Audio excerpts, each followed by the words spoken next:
Good evening, everybody. This is a meeting of the Finance Committee. Today is Thursday, April 10th, and it's 6:30. We're located at City Hall. In attendance, I'm Jennifer Perez, Chair of the committee. We have committee members Willie Medina in person, Maritza Estremera Jimenez online, and board members in person, Albert Benahan, Joseph Sakalovic, and someone online. No one else online. Okay, on the agenda tonight, first approval of the meeting minutes from March 20th, 2025. Is there a motion? Moved by Mr. Medina. I'll second it. Any discussion on that? All in favor to approve those meeting minutes, say aye.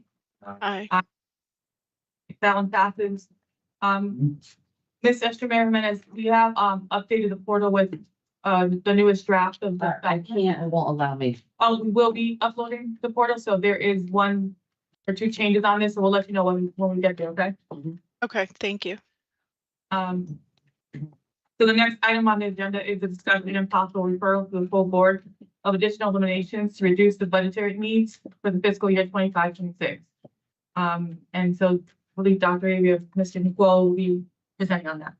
Thank you, Madam Chair. I'll go ahead and kick us off. One of the things we wanted to make sure that we emphasize that we were charged to be able to come up with approximately $30 million worth of possible cuts for considerations to the board for this year, for next year's budget. And so what we've done, I've kind of gathered a lot of different perspectives from staff members, from cabinet members, and Nestor and I have been kind of pounding our head behind the scenes to really try to make sure that we do a meaningful job with this. Again, these are going to be options that the board can consider when it comes to, we get to a point where we have to be able to kind of fine tune cuts for making a budget for this next upcoming school year, 25-26.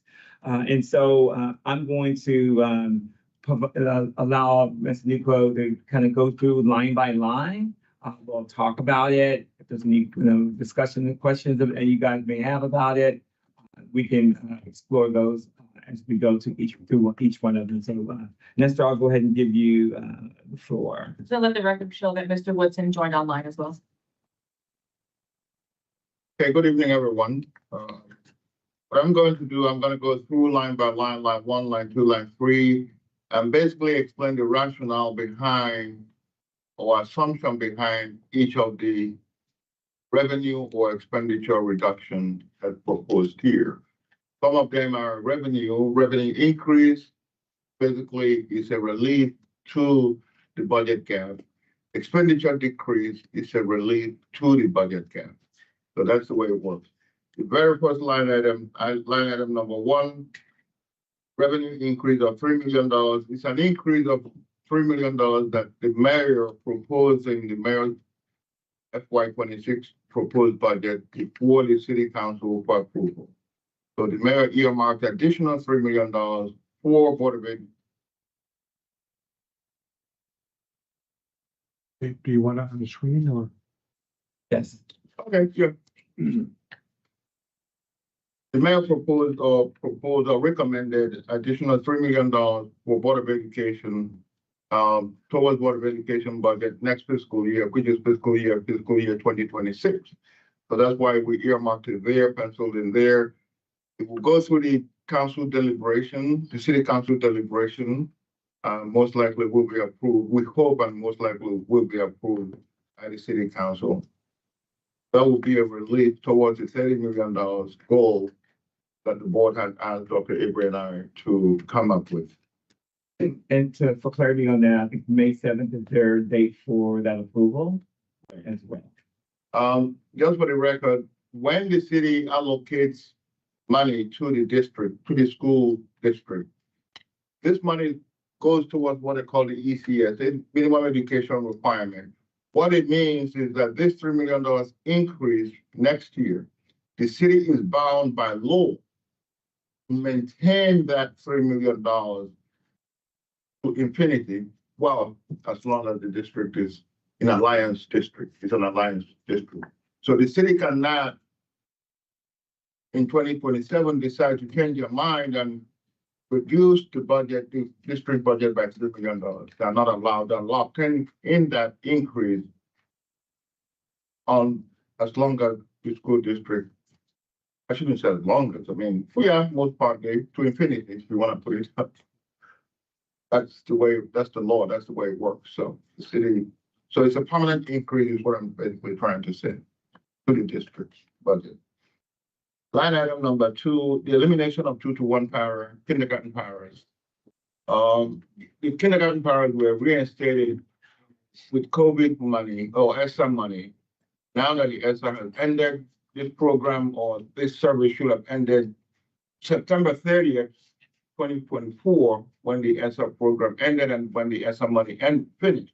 But the district kept going. That's part of the compounding effect to the deficit, if you want to put it that way. So the proposal is here is to revert back to not having 2-to-1 parent in the classroom. They did not have it. They had it before 2015, but it was eliminated in 2016. Then with the ESSA money, it got reinstated. Now the district cannot afford it because the ESSA money has finished. So we're going back to pre-ESSA funding level. The next one is the district-wide, line item number 3, district-wide furloughs or concession. Basically, the administration is putting out there asking for concession from all the district employees or school district employees, both teachers and non-teacher employees, for a 5 days furlough or concession. If every employee that works in the school district agrees to the 5 days furlough or concession, the district will save $4.5 million, or it will help reduce the budget by $4.5 million. So if you break it down by a daily basis, if everybody agrees to 1 day, it's $914,000. 2 days is 1.8 million. 5 days is 4.5 million. So I broke it down by days. If somebody wants to know the value of 1 day, if everybody agrees. The only thing I have to clarify here, this is a one-time funding source, meaning the savings doesn't keep reoccurring next year. You only get the benefit in 2026 because they're only going to give you that concession only 1 year. You have to find where you're going to money to replenish that 4.5 million in 2027. It's a one-time relief if everybody gives 1 day next year. Not a permanent fix like the $3 million that the city is giving to Board of Education. The $3 million that the city is giving to Board of Education is a permanent fix, meaning the money will always be there year after year. That's the difference. The next one is climate specialists. These are positions that part-timers in some of the schools. Basically, I approve the PD or I approve the requisition on the timesheets. There are too many of them. I'm not saying we shouldn't do them, but we have to scrutinize them because we're under severe financial constraints. We have to only use them when and where we need them. Pretty much. A lot of them we are there or retained with ESSA funding, but we don't have ESSA funding anymore. So we have to really streamline it where it's absolutely necessary. My proposal or my estimate is that we could shave off $100,000 of those expenses from reoccurring next year. And that will be a cost reduction to the budget gap next year. So item number 4 is increase of student walking distance. Elementary school students within the district, these are only Bridgeport Public School children. The total number is approximately item number 5. Their elementary students, the total number of students is estimated at 1,256 students. If we increase the mileage from 1 mile walking distance to 1.5 miles, the savings is going to be 2.3 million, approximately $2.4 million a year. Now, this is a permanent savings. The implementation of this program will be a permanent saving, meaning the district would continue to save that money every year. Those are the type of savings that we should be looking for and not a one-time enterprise or one-time relief. So it's okay to balance the budget, it's okay to reduce expenditures, but we should be more focused on what will be permanent and what will continue to reoccur as a savings year after year. That is, that is how you permanently try to give a relief to a budget. Doing a one-time fix does not help anyone, or else we're back to square one, 2027, scrambling for another $35 million. So whatever we do, we have to look for a permanent fix. Item number 6, increasing the walking distance for Bridgeport students, high school students. There are about 453 students that will be impacted, increasing it from 2 miles to 2.5 miles. Again, that will save approximately $860,000 every year going forward, barring the cost of living increase in future years. Just need to clarify. There's always the cost of living increase in future years. But assuming all things being equal, being constant, is $860,000 savings that will keep reoccurring every year, assuming we have the same number of students, the same number of walking distance. So the next one, item number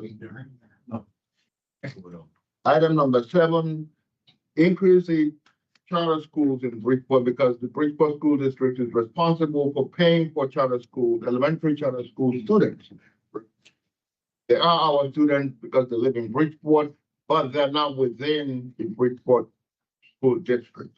But the state law requires Bridgeport Board of Education to pay for their transportation for charter schools. So if we treat charter school, elementary school students like we're proposing to treat our own in-district students, increasing the walking distance mileage from 1 mile to 1.5 miles, we will save about $970,000 a year. And truck me the ruler now. So then the item number 8, again, charter schools increasing their walking distance from 1. Is that an error? Is an arrow from 2 miles, I'm sorry, from 2 miles to 2.5 miles, just like the Bridgeport District students. Quick question, Mhm. point of information, is the only error in the calculation of the distance, or? No, it's just a typo. Okay. It's a typographical So error. the number on. It does not affect the number. Okay. It does not affect the number. It's a typographical error. What I probably did, I copied the number from the other corner, the narrative, and copied it. So line number 8, point of area, so item number 8 is for charter school, because it doesn't state that on it, so that's for charter. It is for charter schools, yeah. It doesn't state. Sorry. Thank you. It is for charter schools, and it- It's right, sorry on it. the distance is 2 miles to 2.5 miles for high school, charter school, high school. That's still, it's a typographical error, but it does not affect the dollar amount. It's 178 students, high school. That makes sense. It's 176, I'm sorry, And that's 176. from 2 to 2.5. From 2 to 2.5 miles, yes. Just like we're proposing to do with our in-house students. That's the only difference. Again, the social workers, again, here the board had reduced the social workers in the first cut that we did. Now we're reducing them proposing to reduce additional social workers. So right now, if we reduce 4 more social workers, it's gonna come down to 39 social workers. That is severe, if you ask me. Again, it's a little more than the numbers we had prior to ESSA money, but again, we had a conference with the principals, and I'm not a psychologist, I'm not a sociologist, but again, if the board decides to do that, it's gonna produce $340,000 in savings. Again, that is a permanent saving, but we have to put into consideration the welfare of the children, the psychological and emotional welfare of the children. And it's not my decision, I just have to point it out. The same thing with counselors. Item number 10, proposing reducing counselors, additional 4 counselors being reduced. That will save $379,000. The effect of eliminating it is actually, I call it 18 principals, but it's 12 principals plus administrator. These are the assistant principals that the board had eliminated or deferred elimination to kick in next fiscal year. These teachers or these assistant principals will come into the classroom. What will happen? They will come into the classroom as teachers. The slots that Kelly long-term substitutes are filling, these assistant principals will become teachers in those classrooms, thereby forcing Kelly employees for us not to rehire those Kelly employees. The average cost of hiring a Kelly long-term sub in a year is almost $47,000. So if you times $47,000 savings by not paying Kelly employees in those classrooms as teachers, times it by 18, that's how you get the $841,000. Let's not forget that we are moving these assistant principals in to teaching positions, but we're only saving $1,000 in their salary because we're paying them at a very high salary, but we have to bear the cost because of it is their union contract, but it will phase out completely within the next 3 years. So $1,000 the first year, $1,000 in the next 2,000 the next. Go ahead. No. Go ahead. It's 25% of the difference between the teacher pay and the administrator pay. Okay. 25%. Whatever the case is, next year we're only going to save $1,000 per assistant principal we move down. That's $18,000. That's the only savings we're going to save. However, we're going to save them coming into the classroom and we're not paying the long-term Kelly sub. Clear? A little confusing, a little tricky, but that's the way it works. Remove and reassign 3 principals, administrators who are currently on special assignment. Basically, they're going to have to reassign 3 principal assistant principals and administrators who are on special assignment. It's going to basically force 3 other employees to leave the district. But the total savings is $570,000 next year. But it is a permanent thing. Again, when we're doing with all these proposals, most of these proposals, I'll try to mention every one of them is a permanent savings, except item so far, except item number 3. That's a 1-year savings, which is concession, union concession. That will only benefit the district only for 1 year. It dies. The effect of it, the financial impact or effect of it dies. Except next year. That's it.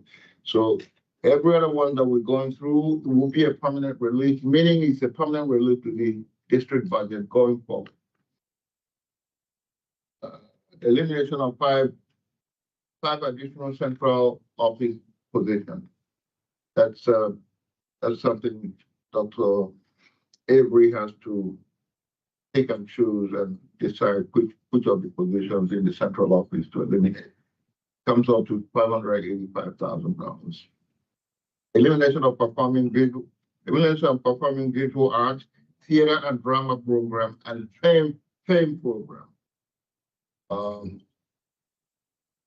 Basically, it's only like 3 employees and the fame program. So we're talking, it's not district wide. So consolidated savings on that will be $406,000.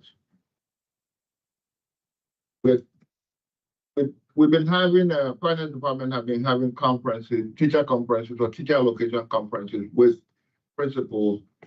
About 31 teachers will be accessed based on based on the class sizes. Accessing means we try to bring class to a allowed maximum level, but we're not pushing it to the maximum level, but to the allowed maximum level in order to consolidate classes, pretty much. So what it will do, it will basically make 31 teachers available. Those 31 teachers will be reassigned to fill vacant teaching positions that are currently existing in the district. But if those 31 teachers fill those vacancies, what it will do, it will force the district not to retain the long-term substitutes that we have in those classrooms, which we're paying Kelly services for. Those long-term substitutes cost the district about $47,000 per year for each long-term substitute.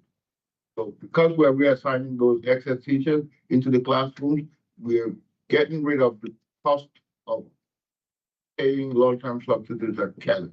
So $46,000 or $47,000 times 31, that's how you get $1.4 million savings. That is a permanent savings going forward. Cancellation of curriculums and use of state-free programs.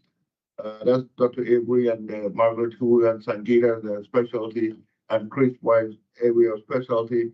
They've gone through the school curriculum, revamped it, and decided which ones that are somewhat, I don't want to use the word repetition. Marge, you address it. I don't want to say the wrong word.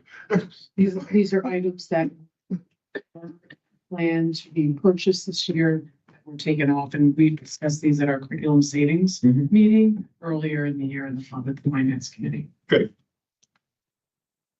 So, but all in all, at the end of the day, that's the $900,000 money being reprogrammed to be applied towards reducing the gap.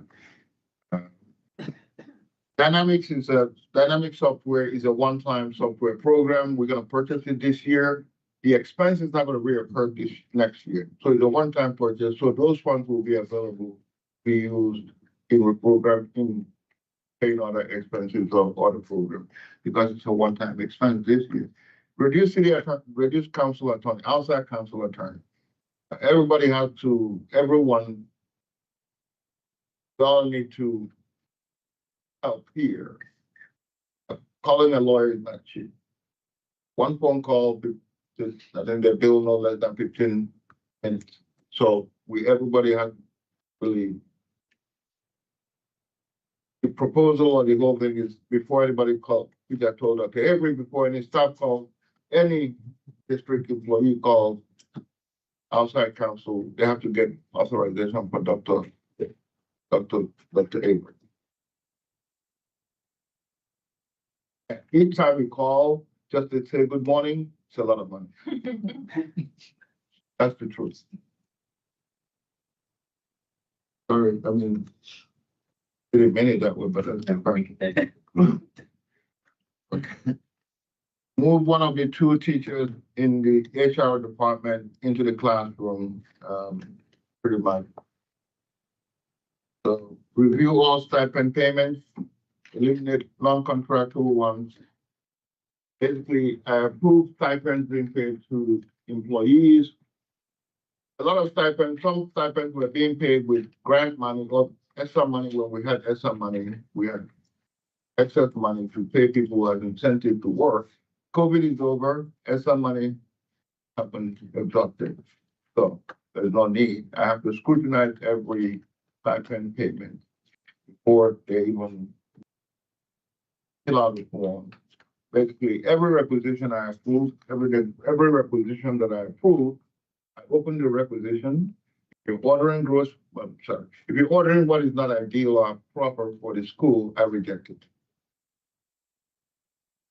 Really operational freedom. Some principal will tell you, yes, you rejected it. Yes, I look at every requisition. I open all of them and I read what you buy.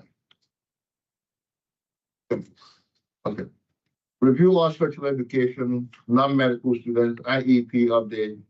Here, I just strongly feel the district really needs to put some control on special education program implementation the way we operate, the way we carry it out. At the end of the year, this year, we're projecting to spend $120 million in special education. That is a lot of money. That is a serious amount of money. So we really have to try to cut costs. Not cut costs, not really deprive children their needs, but try to do things more efficiently. An exercise that we have to go through, and we have to set up programs. Districts cell phone utilization, basically, we're gonna get in touch with the IT department, scrutinize every phone assignment, every gadget assignment to employees. Some of them are not needed. It's gotten that far, got that bad that we really have to start nickel and dime to save money. Overlook it, a little bit here, a little bit there, they all add up. Pretty much. Elimination of 15 media library specialist positions, that will total $1.7 million savings. Elimination of 5 additional assistant principals. What that will do, again, just like we did in above, eliminating 5 additional assistant principals, what's gonna happen, they have the right to go into the classroom. So you're still gonna pay. You're gonna save only $1,000 in their salary. However, they will force the district not to retain the Kelly employees who are doing substitute work. So you're only gonna save $46,000, $47,000, or $46,000 plus the $1,000 salary savings you're gonna get on the assistant principal. So if we times it by 5, that's how you get to 238. But we have to get started with all these,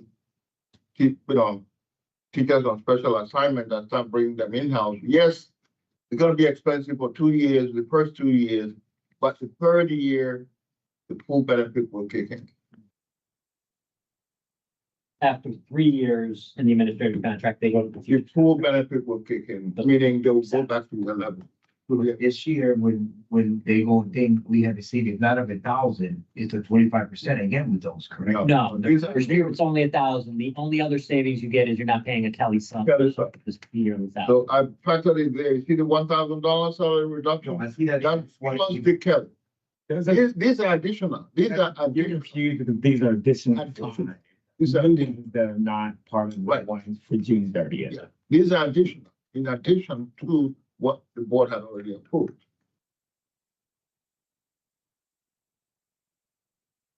Well, the last but not the least is item number 25.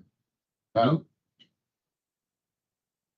I mean, it speaks for itself. We're talking about 40 teachers on the table. Board wanted us to get to 30 million. Have to get to 30. Point of information, state law makes us budget, balance the budget. Nobody on the board wants to get rid of teaching law. Anybody will make any of these cuts. It's the state of Connecticut that put us in a position. It's not the board that wants to make these cuts. Okay. Thank you. Okay. Now, item number 26 is a revenue. I did not add it as part of the 28 million because it's tentative. It's not solid. It's not been approved by the legislators. This is the SB special education additional funding reimbursement of special education expenses. This is the line item that the legislators muscled up and brought into the budget this year, this current year. And the governor reluctantly signed it into law that the district report will get $1.8 million this year. However, it's nowhere carved out. The same appropriation is nowhere carved out in the state budget next year. However, in 2027, the governor budgeted that appropriation in 2027. So it's kind of funny that we're getting 1.8 million this year. It's nowhere allocated in the state budget next year, but it's allocated in the state budget in 2027. Pretty odd. So what I'm trying to say here is we hope that we lobby our legislators to at least include it in the next in the 2026 budget allocation. I mean, it's real odd and awkward that they will fund it this year, skip next year, fund it a year out. So it's a limbo. The 1.8 for next year is a limbo, but it's good to bring it on the table here. That is a potential possible revenue source. I cannot guarantee that, but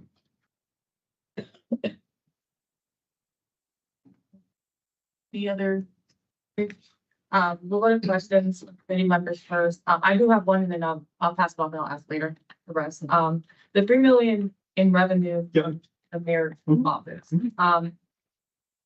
Last year, the increase was 2 million. Is this the same This- as last year? No. So, this is 3 million, okay, last year or this year, I should say. This year, the city gave Board of Education $3 million. That 3 million, they're still maintaining it. This is 3 million, next year is 3 million in addition to the 3 million that the city gave Board of Education. So between this year and next year, the city is giving Board of Education combined $6 million for clarity. In 2027, if the city gives Board of Education another 3 million, it means that the city is giving Board of Education $9 million cumulatively, and they have to maintain that $9 million threshold to infinity, well, for the very longest time, because Bridgeport is an alliance district, cannot by law it cannot by law reduce the appropriation of financial commitment they give to the school district. That's the state law. Bridgeport cannot. Once they lock in or give you money, they're obligated to maintain that level of funding. is that gonna be our ask for the city? Or is it gonna be more than we're gonna ask? So, yes, In the, so, Madam Chair, in the requested budget that the board has to approve, asked me to, we submitted $25 million asked from the city. That's what the board voted I remember that. for me to request from the city. So we requested 25, Dr. Avery and I requested $25 million from the city. Gotcha. I'm gonna go Mr. Mayor Pennis.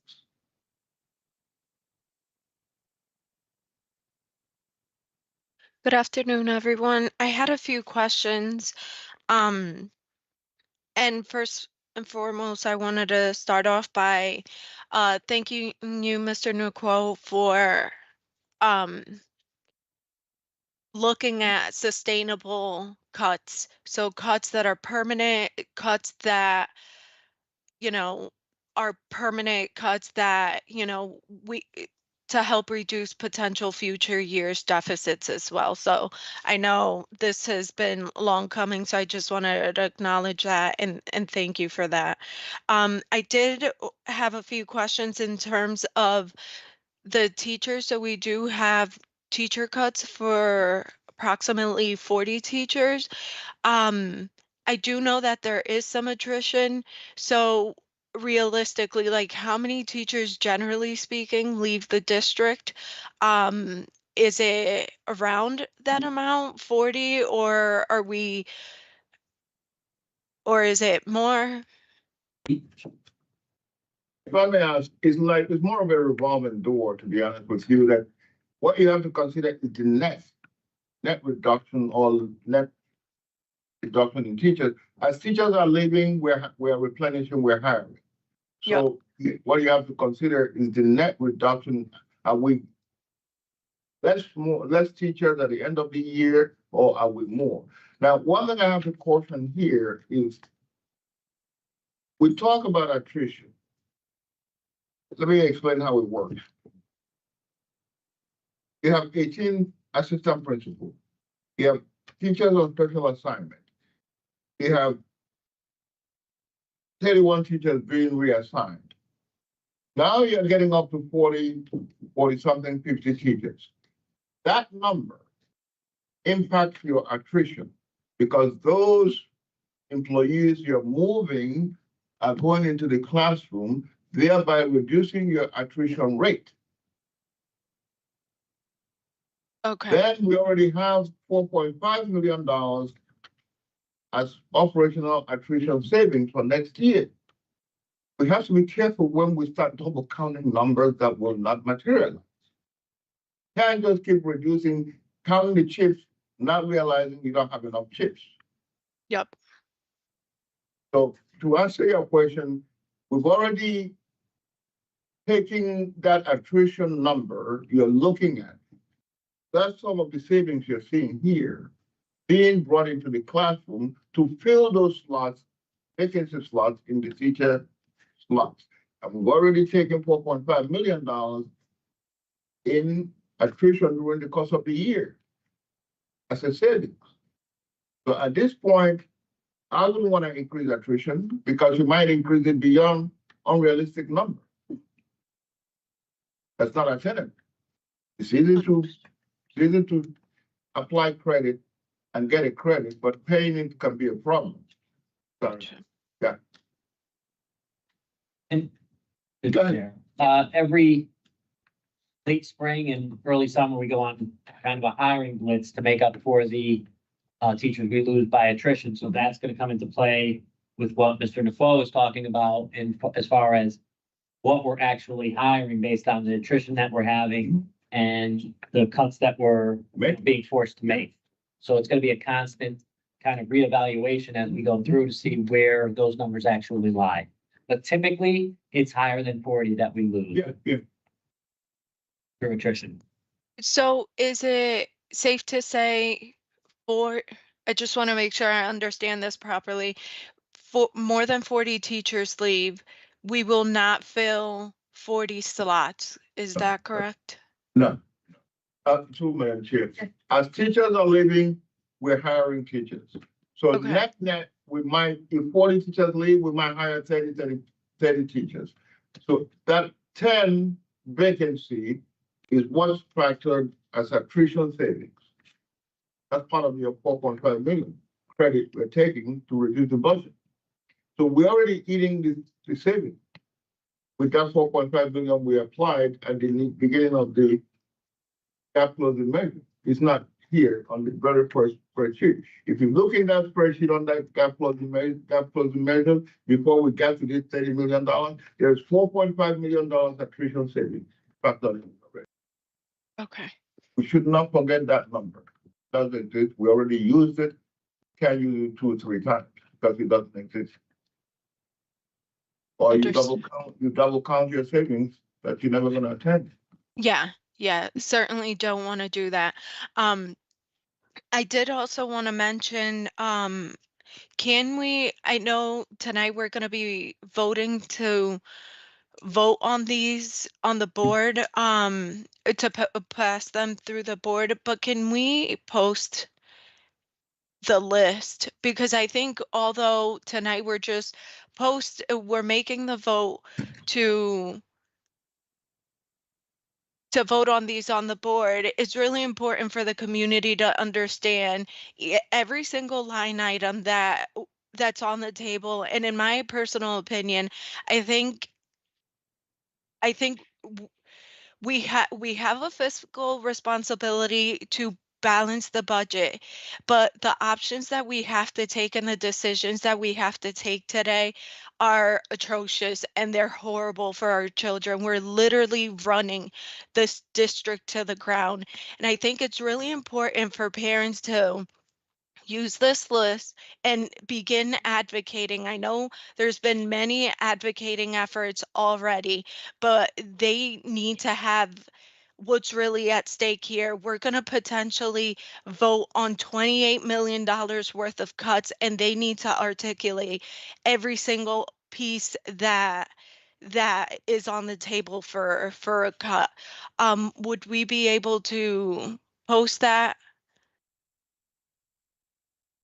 Yes, I think that's a fair question to ask. I think one of the things I want to make sure that we're clear on is that I don't think the board is going to vote on any of these any options for reduction at this moment. We're just really wanting to move it to the next board meeting for the consideration of the entire board. And at that point, then we will come back to fine tune and allocate which one of these line items that the board wants to consider to take action on. So we still have a little bit of time. I think being able to, present the things that we are considering, because there probably will be some additional items that we will consider based on some recommendations from the board.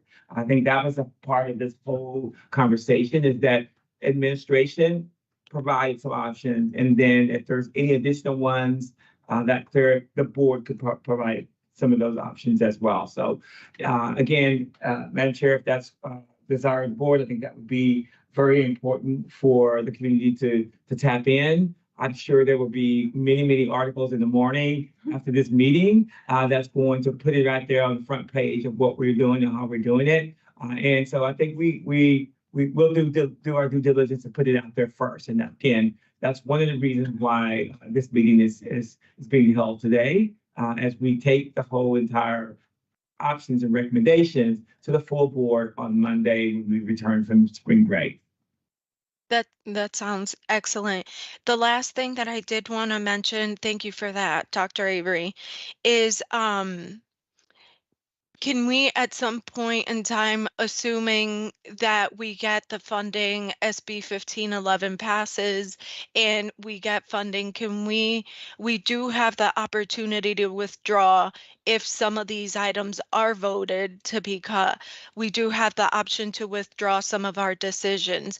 Can we make a list of priorities and of what we can withdraw from the table of potential cuts? For example, our human capital in the classrooms, for example.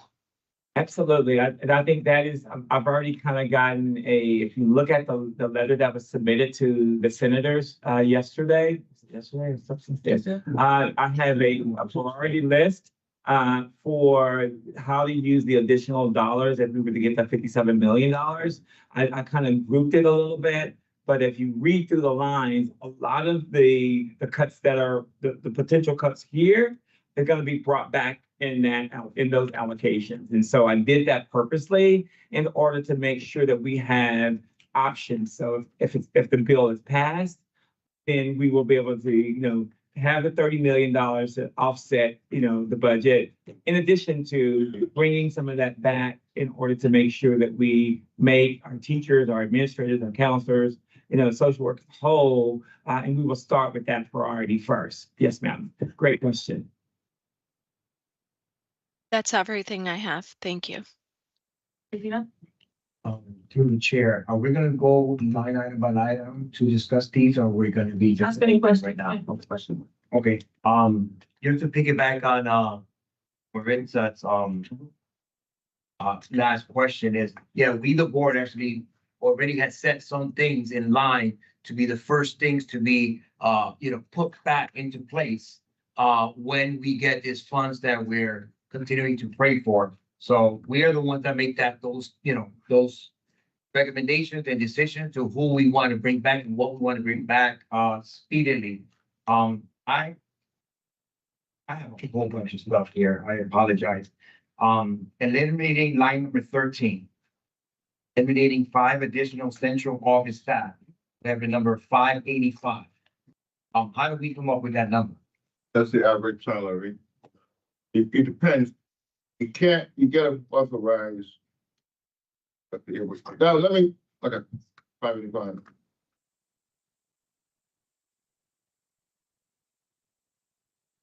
It's really taking an average salary. It's $117,000 if we include the health insurance and the merge, pretty much. But that's not really, okay, 117,000 the average. But let me clarify 2 minutes. Let me clarify something here. That answers your question, 117,000 average salary. The number you see here is $28 million. It's a gross savings. Let me clarify. I should have put another number. Until the board decides which positions or which programs they want to eliminate, I can't start running numbers on the cost associated with eliminating a position without knowing which positions are being eliminated. What I mean here, some position is eliminated here that hasn't been, there is cost of unemployment. I have to factor away. I have to discount it, the savings. So in aggregate, I came up with almost $35 if you include the teachers, we're talking about 75 free positions here. You're looking at no less than $1 million of reduction in savings between retaining them, you have to pay the accumulated vacation, pay the accumulated sick time. They're all going to hit next year. So the financial impact is going to be next year. Thereby reducing the savings, all the savings that are for free. They're carried them on health insurance for about 60-day code. What is the program? Over 6 months. 6 months. It's by the city and the district's expense. You have to pay unemployment. Choose not to work if they haven't gotten a job for 6 months. When you discount it all, you're looking at no less than $1 million that you have to discount from this projected $28 million savings. It's not all that savings. There's the cost associated with it. So that's why I had the question, because I'm just wondering, how do you come up with that number? And I don't see those factors. I can only do it on aggregate. You have 35 positions. I can spend all day, all week scrambling, running numbers. At the end, the board decided not to do anything. So I can give you aggregate, it's about $1 million. Discount $1 million from the budget. Yeah, just for clarity, so just want to make sure that you understand, depending on the actual positions that we've had, that's gonna be give and take. You know, it could be $800,000, depending on the individuals that we select. So again, I had him do an average salary in order to kind of get a number to where we are. Because all this is gonna shift a little bit once we fine tune which one we're gonna do. It's going to be a little bit different based on a number of different scenarios. And so, this exercise was really to try to get us to a good number that we felt comfortable with to present to you. So that's kind of what we did. So it'll change based on a number of different factors. And so not want to be just, catch ourselves, but we can't have no wiggle room. But we have a little bit of wiggle room to figure out which positions. Because what's happening, guys, is that at central office, we've already cut. And so I got to be very strategic as to which additional positions that I need to cut in order to make sure that we have a functional system to run and support campuses as well. So again, it just gives a little freeway to be able to do some negotiation and figuring out which one's going to be. That's what that's for. Mind if I just have a question, piggyback off yours? So you're not sure specifically if it's like a clerical position versus admin or leadership? Right. Is it just all central office in general? Right. And then we may even, I think going through this exercise, I think there's going to be more than that, personally, because there's going to be people that's going to leave. We're going to decide, we're not going to fill that position. So there's a lot of other factors that come to play as well that we're going to be very mindful of to make sure that we can get to where we need to be. I asked a question simply because, again, it alarms me when we're reading this, and I can only read what I have in front of me. Mm-hmm. And I know those factors. Everything that you guys all both said, I know those factors are the point, but it's not reflected in the paperwork that we have in front of us. So that's why I want to make sure that we talk with each other with clarity and transparency, because this doesn't give me what we need to look at, because to me, that is not a true factual line. There's no facts on that whatsoever. We can't determine that. I know we can't determine that.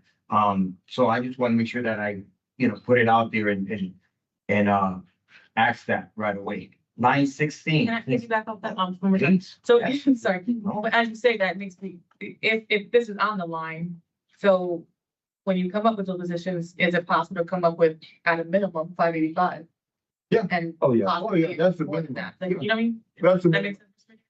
No, I understand. I know that. it's not on No, there, but. if I you- understand, but I just know that there's all those factors that Nicola said, but I would rather have seen this line, literally said an estimate of shit because of this reason, because we haven't chosen them. I would love to see that here, that we know what the plan is. I know that we gotta make a decision, but I hate for this to go over to the full board with not an understanding and clarity, and that's why I said in my committee, I can't say, let's put something to the committee, from the committee to the full board, if we don't have those answers to these questions and to find out what is it, and how are we gonna decide this and just leave it in limbo that we don't know 5 positions, what positions? And I understand that there's a, for example, a director or somebody that's leaving it, and he or she has a secretary. So most likely that position doesn't need a secretary no more because that position is gone. I can almost see that. But that's why I asked the question, because it just makes, I'd rather read it and know what's going on. I don't know, anybody else want to touch on that line before I continue? I think I would actually think Yeah. that it's not a minimum. Based on me, if you say that's an average, it can't be a minimum. Could be more. It could be more. It could be more, it could be less. It's an average. Yeah, it could be. Well, my minimum, when I said my minimum, is like, No, this number, Mr. would be- McClure said it was a minimum. I think that's. And no, it's a, and I'm just pointing out, if it's an average, it can't be a minimum. He's gonna have to deliver. You could technically lay on 4 people who are less than that average and 1 who's more and it would be less. He's gonna, I'm not trying to argue with you, but you can't tell us it's a minimum. You could come back with a number that's in this line. But you can't tell us this is a minimum. So just to be clear. Okay. So, thank you. Same line. on that. Yeah, I thought we were going, No, we. It's not my figure. Willie asked, so. I figured I'd okay, some questions. But, yeah, okay, so on this line, we're talking about, we're talking about, 500, right now, 585 positions.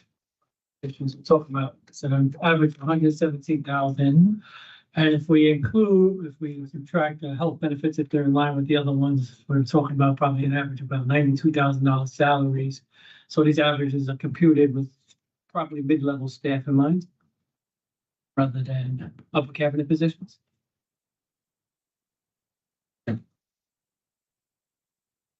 And it's fine, and since we're on this line, there's nowhere else to really discuss the upper level cabinet positions and the administrative positions. We have several contracts that are currently illegal. What's the negotiation? We were supposed to be negotiating those contracts for potential savings.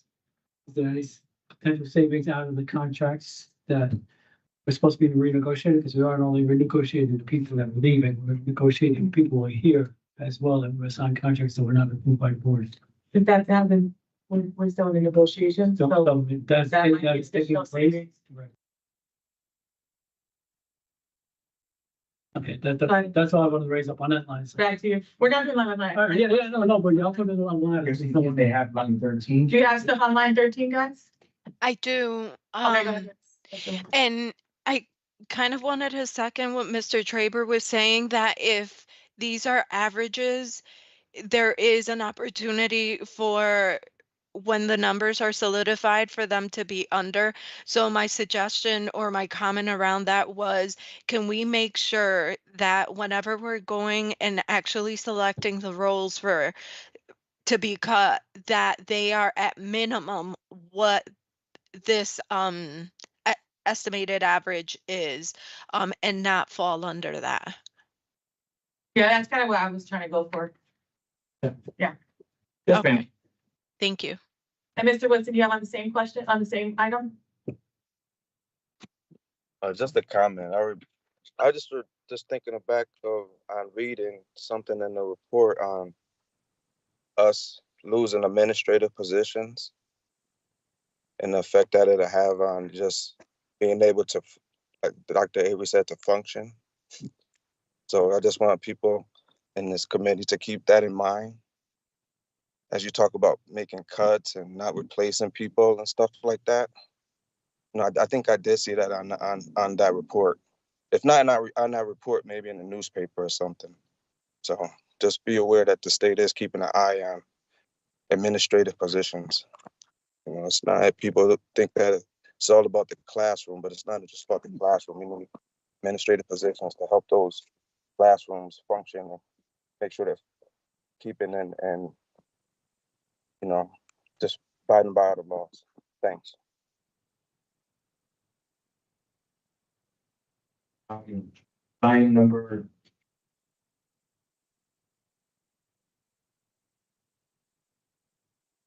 At 16, cancellation of some curriculums and use state-free programs. What curriculums are we talking about there? That we're looking at $9,000 in savings. What is that looking like? I don't know what. We presented to the subcommittee last time on our curriculum savings. We went over many of these. For instance, IXL was in there for 580 something thousand, which although we had it in the initial budget, we deleted that. IXL was the social studies curriculum, the basis for the social studies curriculum. And to have to renew that for 1 year, the cost was we thought it was exorbitantly high. So the alternative route is that the state has, for the K-8, they have programs. And what we did learn with our ELA work that we've done is that our teachers really prefer, many of them prefer, especially at the high school level, generating the curriculum internally. And you have people with that expertise, that as long as we say, okay, here are the grade level standards that we have to meet, here they have to be integrated with ELA, that we would be able to create with our teacher and pay our teacher stipends, or not stipends, an hourly curriculum rate to write that curriculum at the high school level. The curriculum for social studies at the K-8 level, we would undergo a similar process, but because the state already has units prepared, they're free, resources are there, they're up to standards, they're aligned with everything. We thought that would be a way for teachers to look at it, make modifications to suit what they felt was appropriate for what things they want to do, as long as the big thing from the district level is that we want grade level standards aligned with our content area, so that we can guarantee that all our kids, no matter what high school you're in, or no matter what elementary school, everybody's getting that same high quality advantage. Does that help? Can we get a breakdown on that? So again, $900 and then see what programs we're eliminating with what is going to be substituted in. It's also Yeah, I think there is a packet and, was it in your committee? Yeah. Yeah, it's ready to vote on. Voted on that. So yeah, it's a packet in one of the portals and, it should be on, instructional discovery education. We everybody knows my intentions here, if it to be clear, I'm trying to always piggyback on what we've done before. So if we talked about it before, there's a savings, but then now we're still being reflected here again. So I want to make sure that the savings that we were talking about before is now all of a sudden added here again as another savings. And I'm checking all my boxes as a, board member, making sure that I'm, cross-referencing everything that's happening or everything that's being presented to me, to speak for myself, to me. That way I can hold accountability to myself, that I'm asking the right questions and making sure that I'm seeing what I'm seeing to be factual throughout the months that I've been on the board. So this is why I asked that question. I know he just said that he passed it to his thing. Yeah, it So should be, now I'm thinking it's in the February committee meeting, so. But if you now wanted to look at that it, in yeah. here, things, so I want to make sure that's what we're talking about. Because I remember a few months ago, there was another thing that you saw, it was like a $2 million savings that you found. I remember that number in my head in one of the meetings at Aqua. So I just want to line all our savings that we're not. And just to clarify, some of that was for this year. So in that presentation, there was some for this year and then some for next year. So it's reflected in that packet. I'll forward it to you. This is next year's number. Yeah. Remember, so I don't know if anybody else want to pick it back on 916. Somebody else? Okay, line number 18, reduce attorney outside counsel. We're spending about, according to this, to reduce it from 953,000 to reduce it to 653. How did you come up with those numbers? What does that look like? Because I've never seen those numbers, so I want to know. Okay, we get billed every month. Richmond Moses sitting for 4 hours and then. One of them has been, I didn't see those numbers, like, I mean, oh my God, we're spending, almost $1 million on lawyer fees and all that stuff. That's why you haven't seen Mr. Dugas in a while. I'm just Sorry, like, Mr. that is, and we should be working absolutely on the budget to figure out what do we need it for? Can we get other things? Can we Yeah. use? We're gonna go out here a lot of times a city attorney instead of calling them. Yes, I got that to you, Yeah. just so you know, the office Just like an with that. For- Who else can solve this? in the, what was past practice was we used, we should have been using city attorney's office first.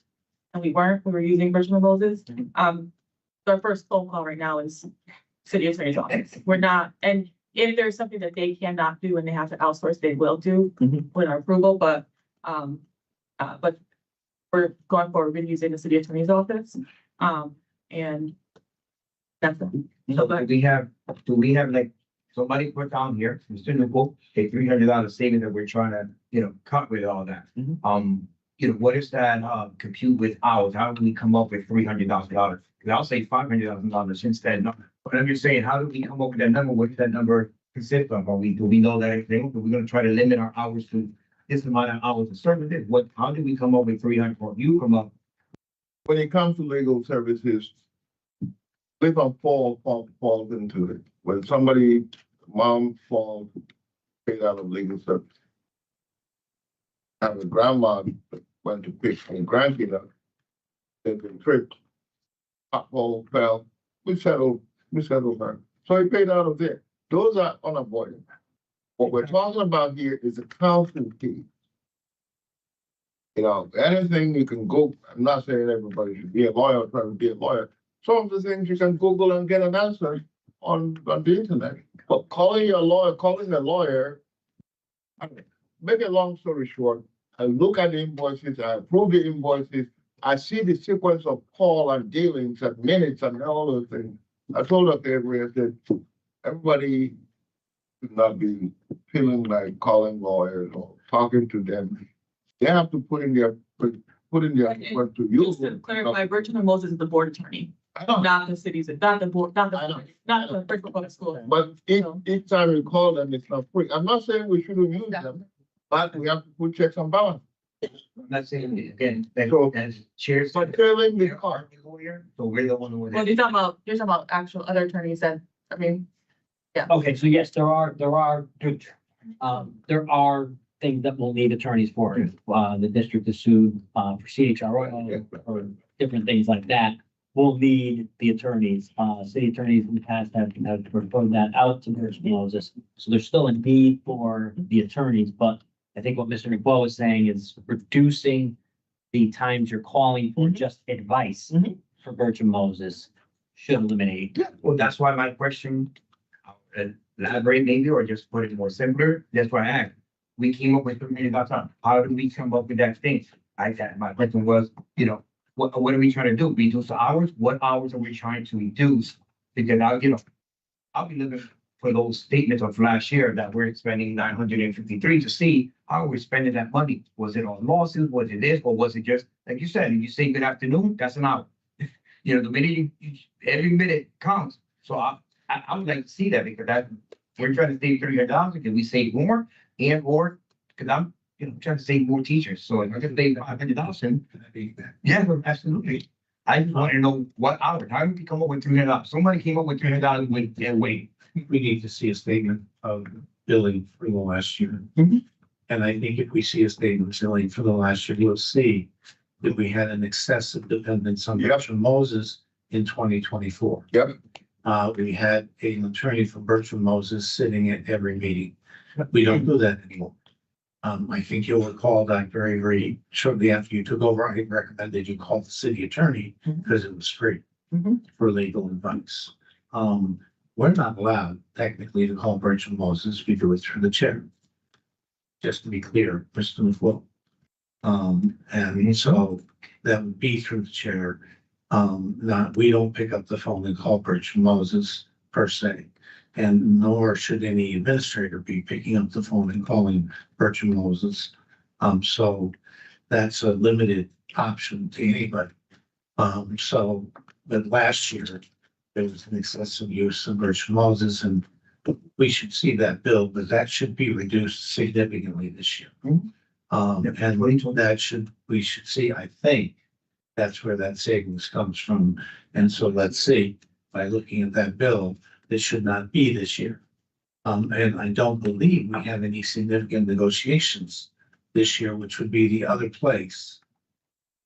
some contracts. Other than that, most of that is being in the city attorney's office, so. Do we have negotiations this year? I'm asking. Oh, for the union? Yes. Oh. That's what I meant. We're talking about the, I'm talking about union negotiations, which is the other place that we spend a lot of money. What happened last year? They happened last, 2 years ago, and 2 years before, I believe. You will either the admin or the Because Because this summer. BCAS this summer? It's coming up. Okay, so that will be an expensive. And you have special education attorney costs as well. Any type of litigation with special ed, That's for attorney has to be involved with that. That's where a lot of it comes along. Yes. But yeah, so if we can get that, the 2024 quality itemized kind of thing. Then we'll have an idea. It'll give us a better idea of where we can cut it back. And frankly, as you said, right up the And outset, if y'all feel you can, but not having. Deeper to than that, sit in I'll on take every it. meeting. Well, I'm still. That's. And I will say that I've been talking to the city attorney's office about making sure that we're using them as much as we can, and she's actually reached out to me about Yes. cutting the costs, so that. Yes. This is about it. There's two, the chairman's points, we haven't had a review of the legal costs in probably 3 or 4 years, and the way we used to do it, which is advisable, is we get all the costs, we call it an executive session, because some of the costs are gonna be for active cases and things that are still going on. We can have Bertram Moses attend remotely, so we don't get banged with transportation costs in case we have any questions or whatever have you, according to the billing for last year. and what have you. We do need to look at it, we need to have it, but some of that information may be sensitive to ongoing cases. So it's best done in an executive session, it's a qualifier for executive session, then we can ask the pertinent questions. And if we have them coming, we have them coming at a certain time during the meeting. The executive session will be at 8 PM, but they sign on at 8 PM, so they're not paid 15 minutes waiting around to get on the agenda. That's just a suggestion. Mr. Woodson?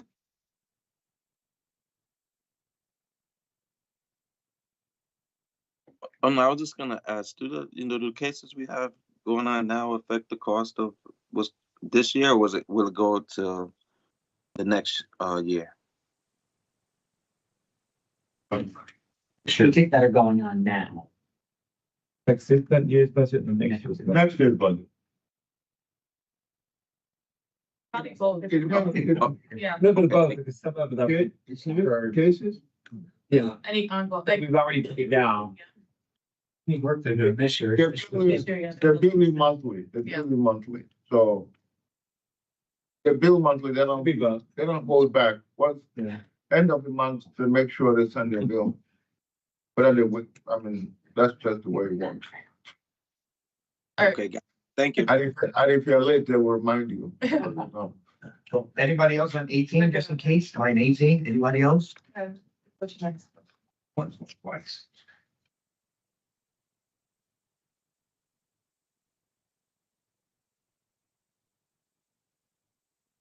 Line 22, you mentioned that you're gonna be tapping into, district cell phone computerization and assignment.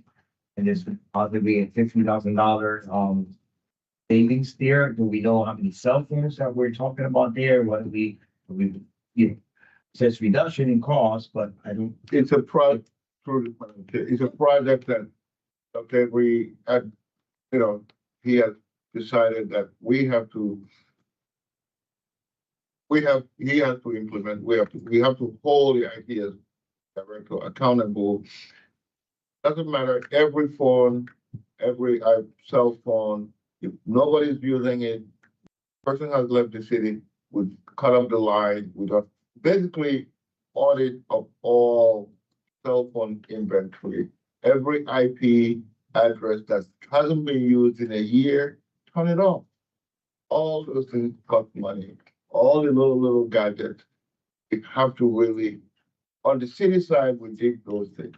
That's how I know.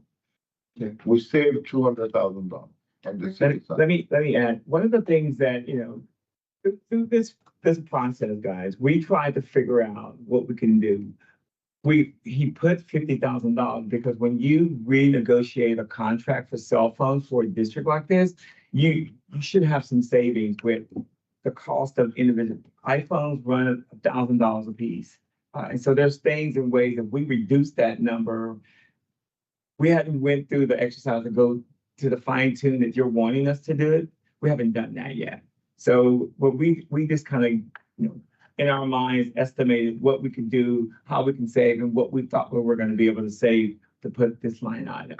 It probably going to be a little bit. We tried to kind of get on the lower end of the dollar amount. So if we make an increase, it's going to impact the budget as well. So we didn't go details like you're asking us, because it was just more of going through the process. What could we cut?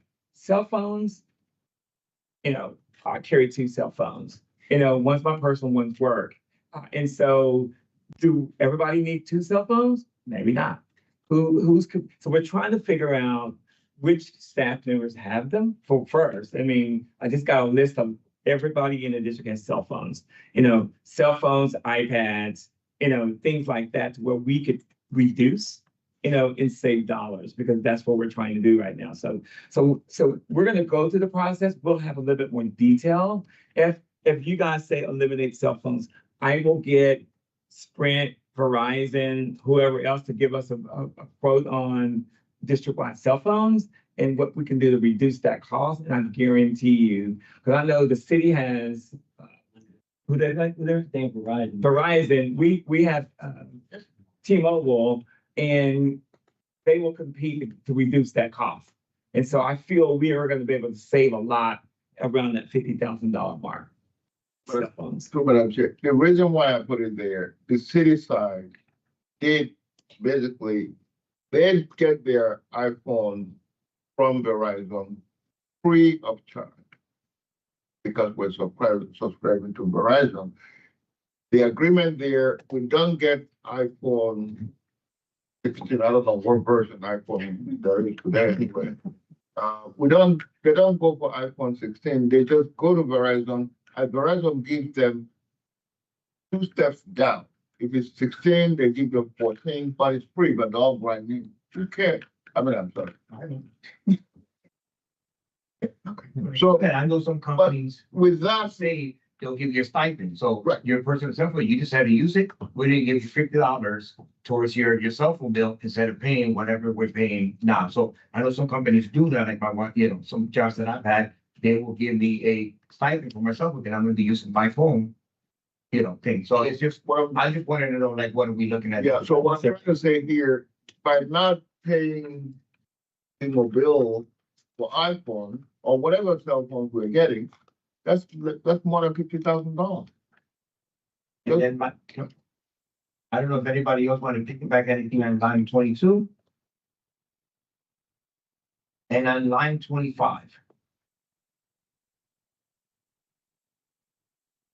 I know Miss Maritza was talking a certain word that's somewhat new for me in my head, and I know what it is now a little bit more. So we're talking about trying to, you guys put on this list eliminating 40 teachers, but we know that we have a transition of, an average, let's say 150 to 200 teachers that are, not coming back to the district. Is that right? That's what we said? No, it says positions, just to be clear. Huh? It says positions. Position. Just want to be clear, you keep saying teachers. Teachers? Positions, Teacher position. Teacher position, it says. positions, not teachers. Okay.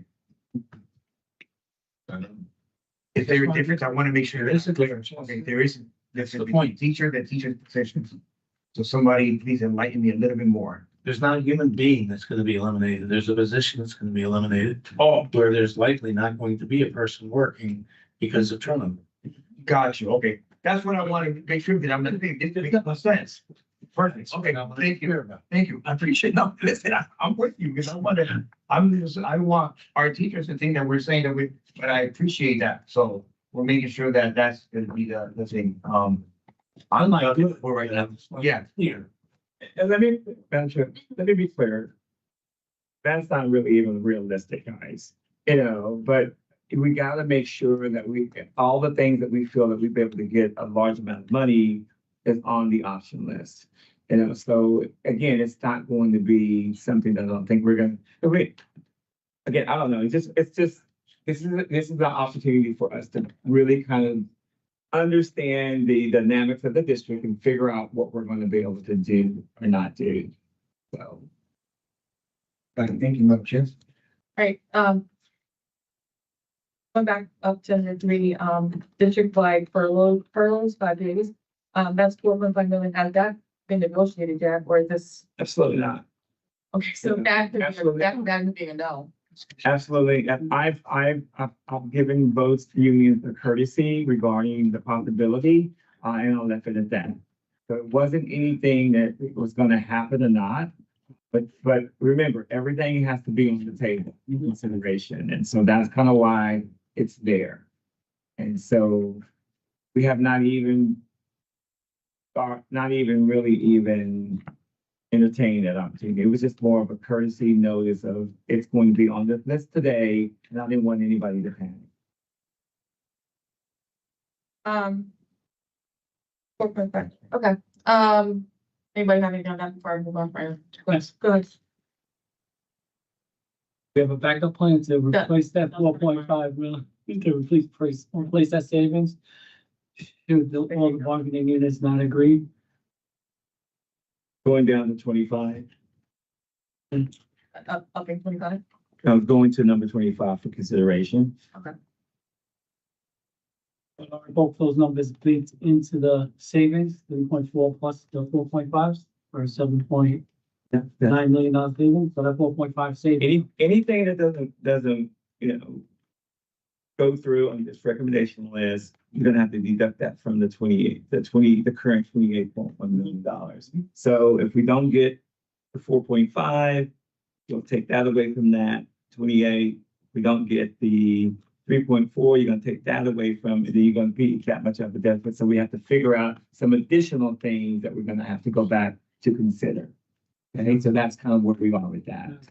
And one final question on that, value of 1 day of 914, 549, is that inclusive of the, at least the substitute teachers that would have to replace the teacher in the classroom? Because we're talking about, with a 5-day furlough, if every teacher is off for 5 days during the year, we're talking about 0.77 absentee rate would have to be filled by a substitute one, and does Kelly have the capacity to fill those spots?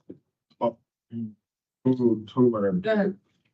Again, he can't, administratively, you cannot let everybody take, all the teachers take up the same time. Absolutely, the point of clarification, 180 divided by the 5 day is 2.77%. So to have an equal amount of teachers off during every 5-day period would be 2.77% absentee rate, unless I calculated that wrong. They have We got a- different calculations. They have a whole year. 180, Yeah, to take your time. Okay. Is it 180 or, 181 or 82 or whatever. no, is it through the school year? For the school year, you're gonna furlough during the summer? Well, some people get paid during the summer, so.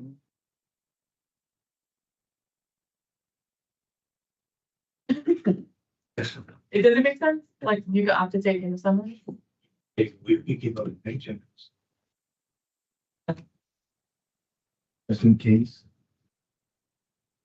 Miss, case. you, I'm done with that question, but I think he's calculating my. Again, Am I off base? Three, right? It's gonna line 3, right? yeah, I was gonna, Madam Chief, if I may, again, that's why I said this is a gross number. You're gonna have to deduct at least $1 million. Not just the net number.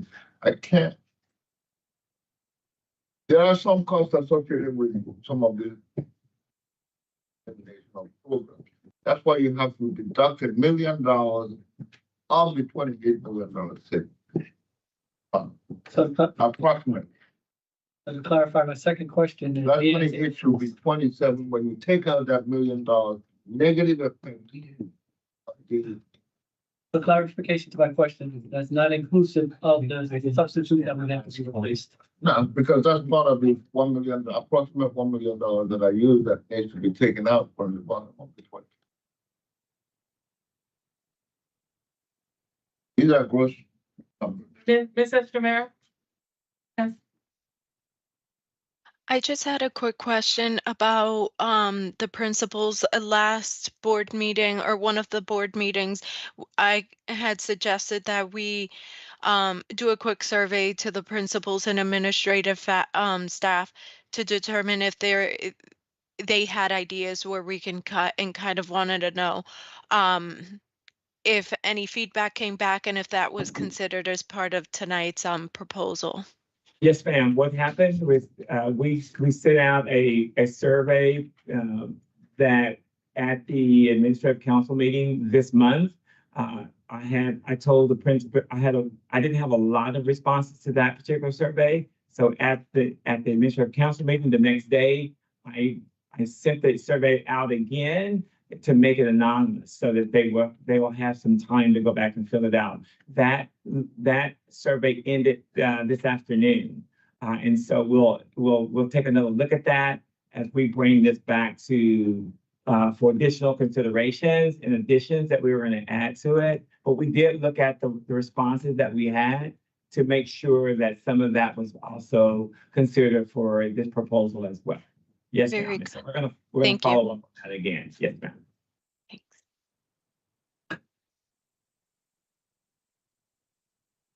Thank my question. Favor. Yeah, I'll start with number 3, just for anybody that doesn't understand or appreciate the history of this issue. The last time a furlough was requested in this city, it was denied by the union. Now, under those circumstances, it was Mayor Finch that requested the furlough. And he forced it on the lesser unions, lesser as in smaller unions in the city, insisting that the city couldn't do without them. And by lesser unions, I mean the unions that are smaller and are on the city side and the board side. AFSCME, NAGE, and the BEA refused. And when the BEA refused, BCAS refused. And Paul Vallis was the superintendent. And they were furious that the BEA refused. And frankly, the unions, AFSCME and NAGE and all that had the furlough forced on their members 2 weeks underneath, were furious that the big unions weren't sacrificing too, because they had been forced to sacrifice. And it turned out that the city ended up with a surplus. And the school district had to give money back to the city. That they weren't running a deficit. They had read their books wrong. And they had to return money to the city side. And so they turned out to be furious at the unions for not making a similar sacrifice. And the city, the board ended up. So that's the history in this town. They're not going to be cooperative or positive, but this is a very different circumstance. Yep. This is a circumstance where the city is truly looking at a $30 million. There's no ifs, ands, or buts about it. I will say something to my friends that said we need to pray. I'm not much of a praying man myself. We need to push and start, call and talk to our legislators. 1511 got pushed into appropriations over the next 2 weeks. How much of that bill gets passed out of appropriations will be decided between now and 2 weeks from now. And there was a meeting in Hartford of almost 400 or over 400 people between Connecticut for All and GIA, where the Speaker of the House agreed that the guardrails need to be bent. And it is an emergency. It's raining in Connecticut. And that's important. So we got to keep pushing. Because we heard in Waltersville the other day from Senator Gaspin and Representative Leeper and Representative McCarthy-Vane that the governor was saying, oh no, Trump is too scared. But that's the fight. Washington is too scary. We got to hold on to our money, but the projected surplus this year is 1.9 billion. And that would be 6 billion in the surplus. So we think that they can afford, and we got to keep pushing. And that money, I want to correct in the nicest way possible, Superintendent Avery. The 30 million that we're projecting to cut here would all be restored. Yes. Plus the list that we sent the legislators in the letter Tuesday would be what we would add to our budget. Because all this would disappear. And we would add the additional items if we were to get 1511 passed as is. It would be the 30 million plus the other 27 million that's in 1511 if it was passed in its entirety. That would be our 57.2 million. So that's why we want to do pray, yes, and push for those of us that are less religious with our legislators wherever we live, because this doesn't just help the cities. It does help the cities more, but it helps the suburbs too because of the added money in the ECS formula for sped money. So those added weights help everybody. And so that's why we want to just make sure we understand that. Now, having said that, because that would avoid having to fight with the unions for those furloughs. I want to also ask about insurance reviews. Have we looked at insurance reviews? I know in the past we had debates at different board meetings, different boards in the public of insurance waste. And I don't mean that in any accusatory manner. I remember once mediating an argument between members of the public and members of the board and members of the unions about the spouse of a retiree who divorced retired spouse of a retiree living in California who was still on our insurance. That's sort of, that's keeping up our, our records so that we're not paying for people we don't need to be paying for type of review. So I think if we, just another way to try and save some money is to make sure we're not paying for anybody we don't need to be paying for. It's been an issue on and off over the years as we find out that, somebody got divorced 5 years ago and their spouse is still on the insurance, so they didn't know it until somehow it came up. I don't remember how, but it irritated the bejesus out of them. So I would just recommend that we take a look at that. Yep. I know all this is very difficult. But the more we can do to avoid any of this, the better. And I think there was one other question I had I wanted to be clear about. Am I agree still? No, I'm bouncing around, Lily. I'm not going through line by line. This was just my turn after the chair. To go through the whole thing. Before one second, what you read? Go ahead, go ahead. You were generous enough. Let me cut in. There we are. I thought we were still at 9.3. I just stepped out to get some water. But on 9.3 over the district furlough, I know when I think Maritza, one of the last meetings that we had, I know she and the teachers spoke, and I know we were trying to get feedback from the teachers on that thing. Everybody forwarded that. Everybody forwarded that. They just got it today. So they're gonna. Out already? Yeah. Yeah, they concluded today. They concluded their survey today. The administrators are the administrators. They said it one. Went out, came back, no, nothing, went out again, anonymously, came back today, they haven't had a chance to review it. We put it out a couple of weeks ago, but we had them put their names on it. Some put their names on it and made comments, but not everybody did that.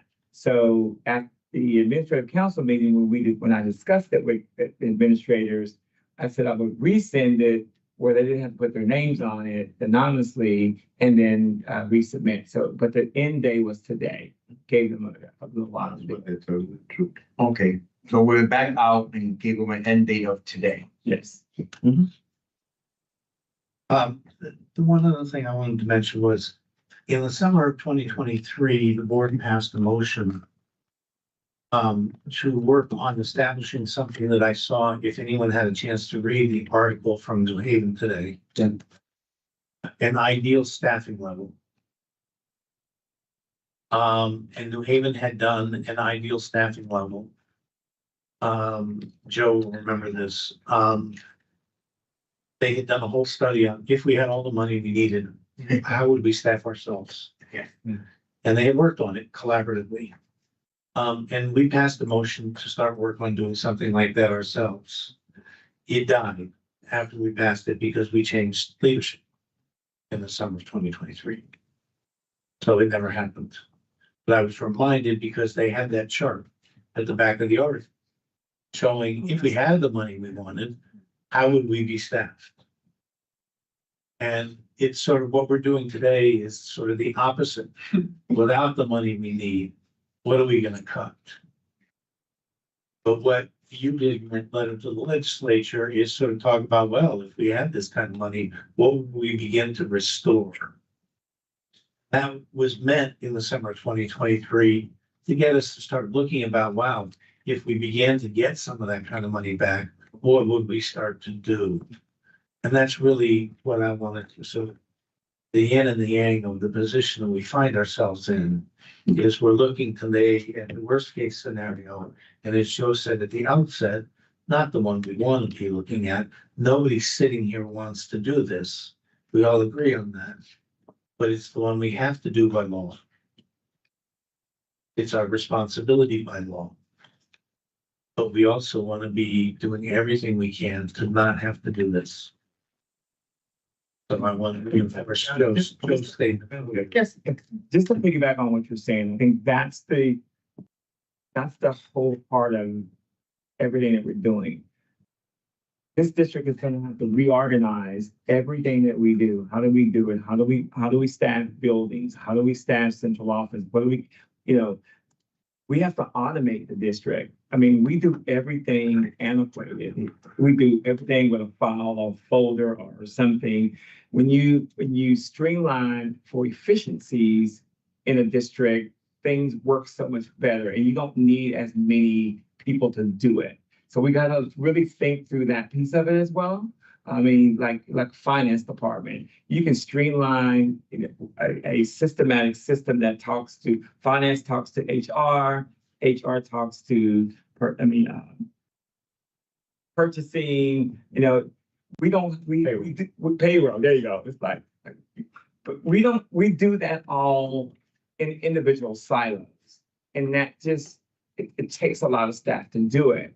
So we've got to be able to streamline and modernize the district in order to be a little bit more efficient. When we do an audit, the audit's going to find there is the processes and procedures that we do in every piece of work that we do in this district. It's not efficient. And so we miss things. There's things that we could be getting additional dollars for that we're not getting because we're not, having those checks and balances of things. So there's just a lot of things that we have to come together and figure out how that's going to be. But it takes some consistency in the role and getting people to be able to think outside the box. We're so narrow-minded. We got to be able to kind of think out, you have departments that don't want to help the other department because this is all I can do. I can't do anything else, but we can cross-train. There's a lot of things that we can build upon for efficiency that I think we really have to grab a hold of. And we could save so much money just in the day-to-day operational things that we do that we don't take advantage of. One of the names of Connecticut is we're no land for steady hands. And you gotta get past that. Get past that. Yes, sir. We gotta get past that. You all set? Yeah. Can I check with one after you know? I know you'll be a little long. Number 14, eliminating performing visual arts theater drop. Is this specific programs or are we talking about? Just saying.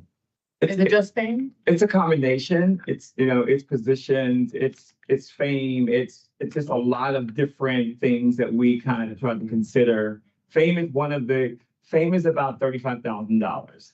That's the cost of that program. Are these like after school, are these like I think there's classroom, credit programs or are they like after school extracurricular? No? I don't think so. I'm trying to kind of go back. I've had so many numbers and positions and things moved around. I'm not 100% sure what I was. Yeah, March, we could look at it and see if another alternate art that the school is providing will suffice for the curriculum. Okay, so it's not like eliminating like arts, No. music, and all that. No. Certain You have, programs. no, you have music, you still have music teachers, you still have art teachers. This is like drama theater, drama and theater. Okay. Line is that again? That's what- 14, thank you. There is more of drama and theater Yeah, that's all that too, but I'm Mhm. just waiting. and pen. So, Mr. Sokolovich, Thank you. I'll try to be brief, not, we got it successfully. I was gonna start, piggyback on what Mr. Trader said, but now I have to shift to piggyback on with what Dr. Avery said about efficiencies. Yes, we can find efficiencies. They're not gonna be of a material amount to affect the underfunding Nope. problems that we have in the district. If you compare our district's central office staff prior to 2022, you'll find we had the leanest administrative staff in the district. I think if you, in the state, if you compare our central office staff now, we're probably a bit lower than Greenwich right now, because we had 19 and 19 when Lamont made his comment that we were spending way too much on high-paid administrative staff. They got 19 for a district of 6,000 plus, and we had 19 for a district of close to $20,000. So any efficiencies we find are not going to be materials, and they are positions that they exist in other situations. Now back to my original piggyback on the state. The state budget is not set yet. We still got time to advocate and push for that. Mr. Traver covered that extensively and perfectly, so I'm not going to harp on that. But there's another budget that's also not set, which is the city budget, the $3 million. We can't get as much out of them, obviously. But even an extra $500 million could eliminate some of these potential cuts right here, which each and every one of these cuts.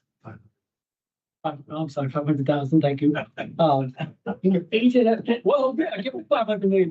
Somebody got it in their pocket somewhere.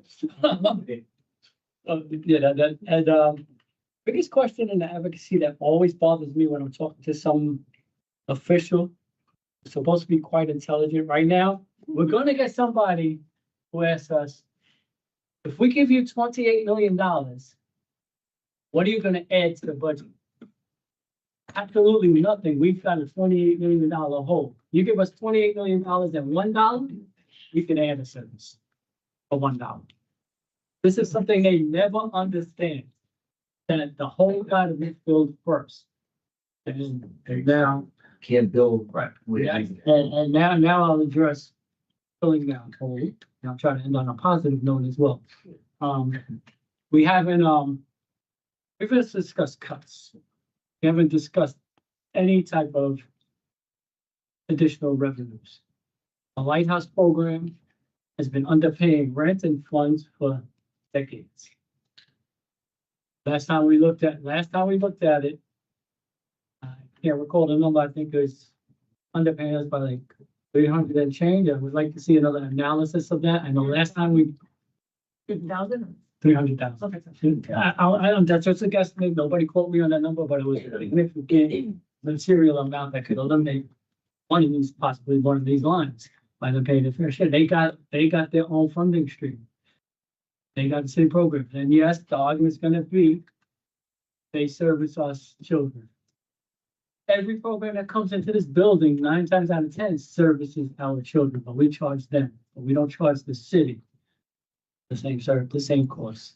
So that can possibly be a way to get a couple $100,000 out to renegotiate that, because it's been stuck at 75 cents prior to my arrival.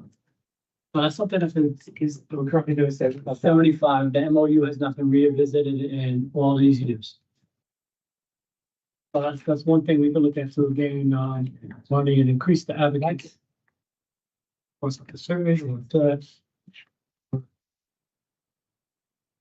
as far as the priorities, I think when we vote on these cuts at the same board meeting, that we have to have our priorities ready. Everybody on the board should come with a list, 1 through 5, 1 through 10, or whatever, what they want back first.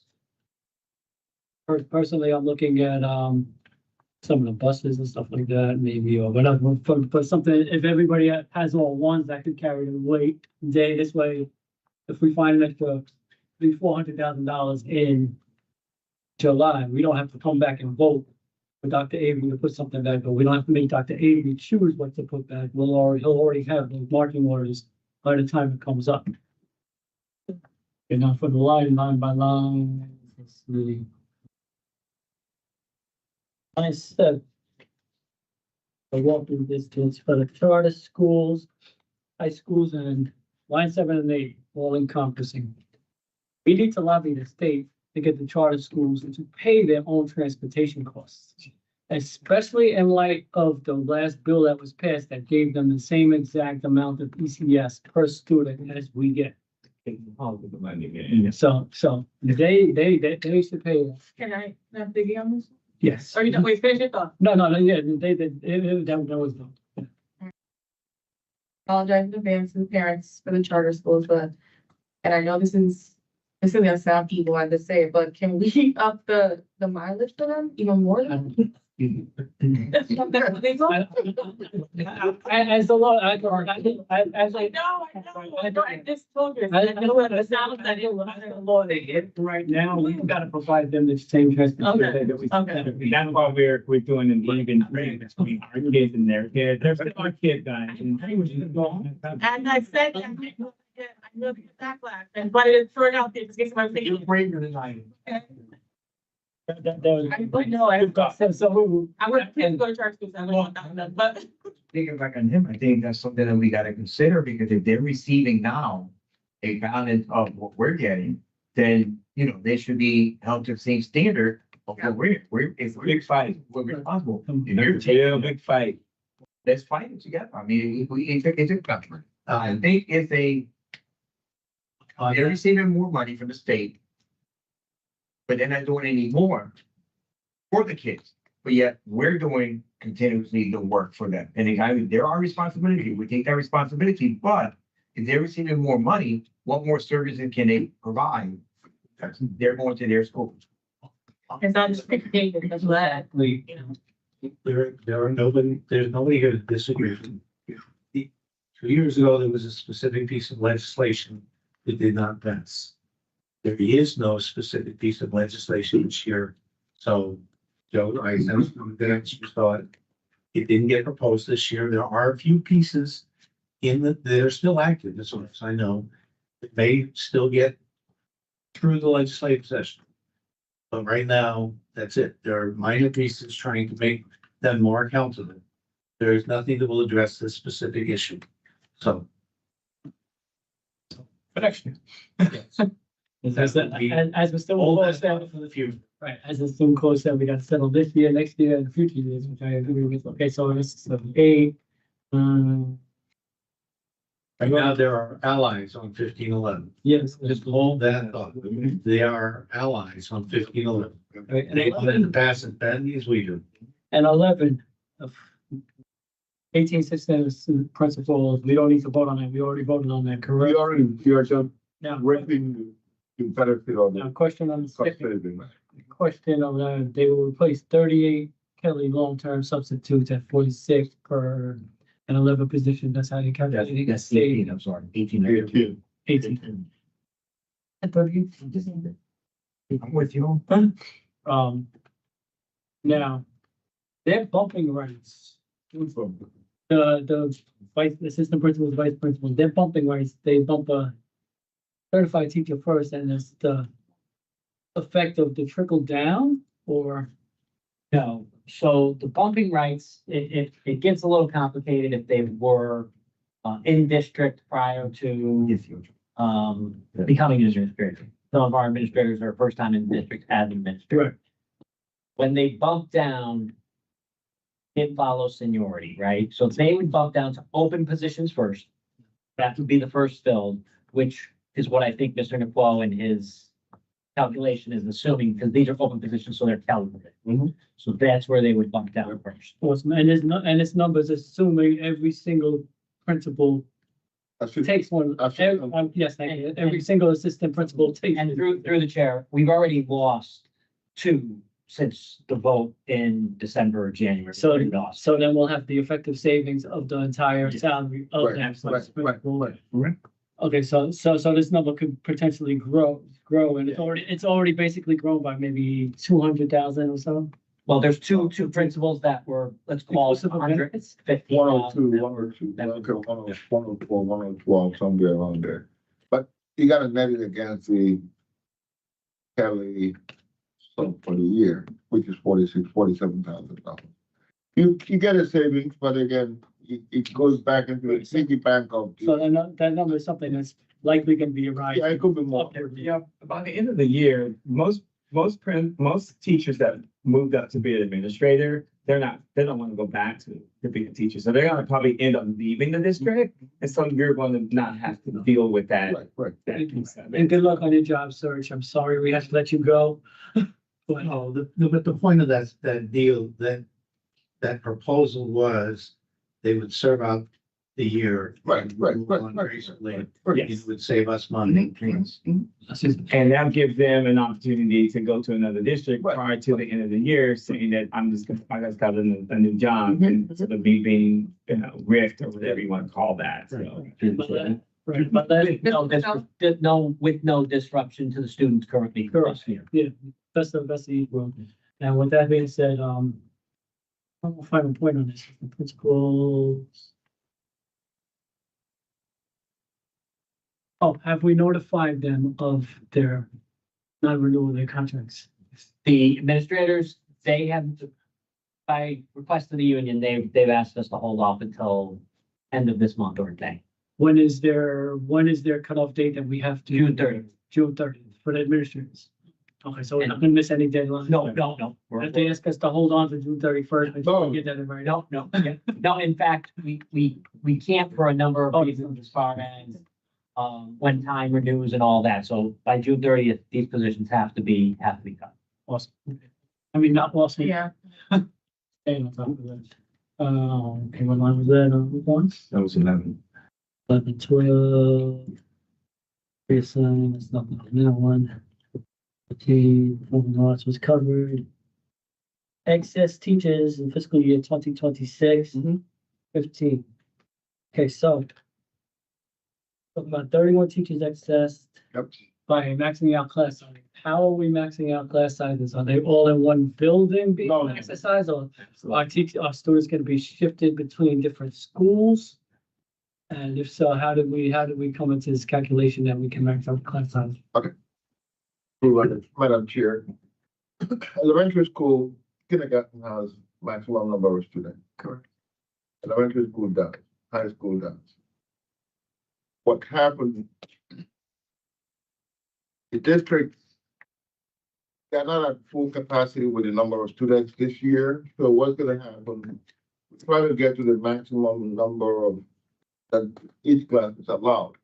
However, we just had an allocation meeting today.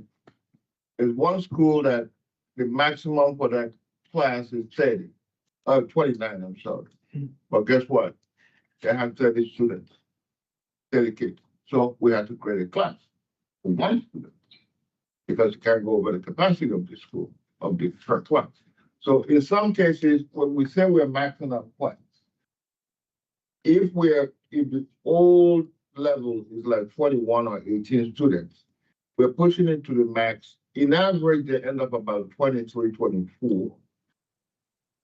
Maxing by pushing it to the limit, because in some schools, like I started saying, in some schools, once you cross that threshold by one, you have to create another class. So that dilutes the average of all the rest of the students. So based on that, we're ending up with 31 teachers in excess, but those teachers are just gonna move into the vacant slot.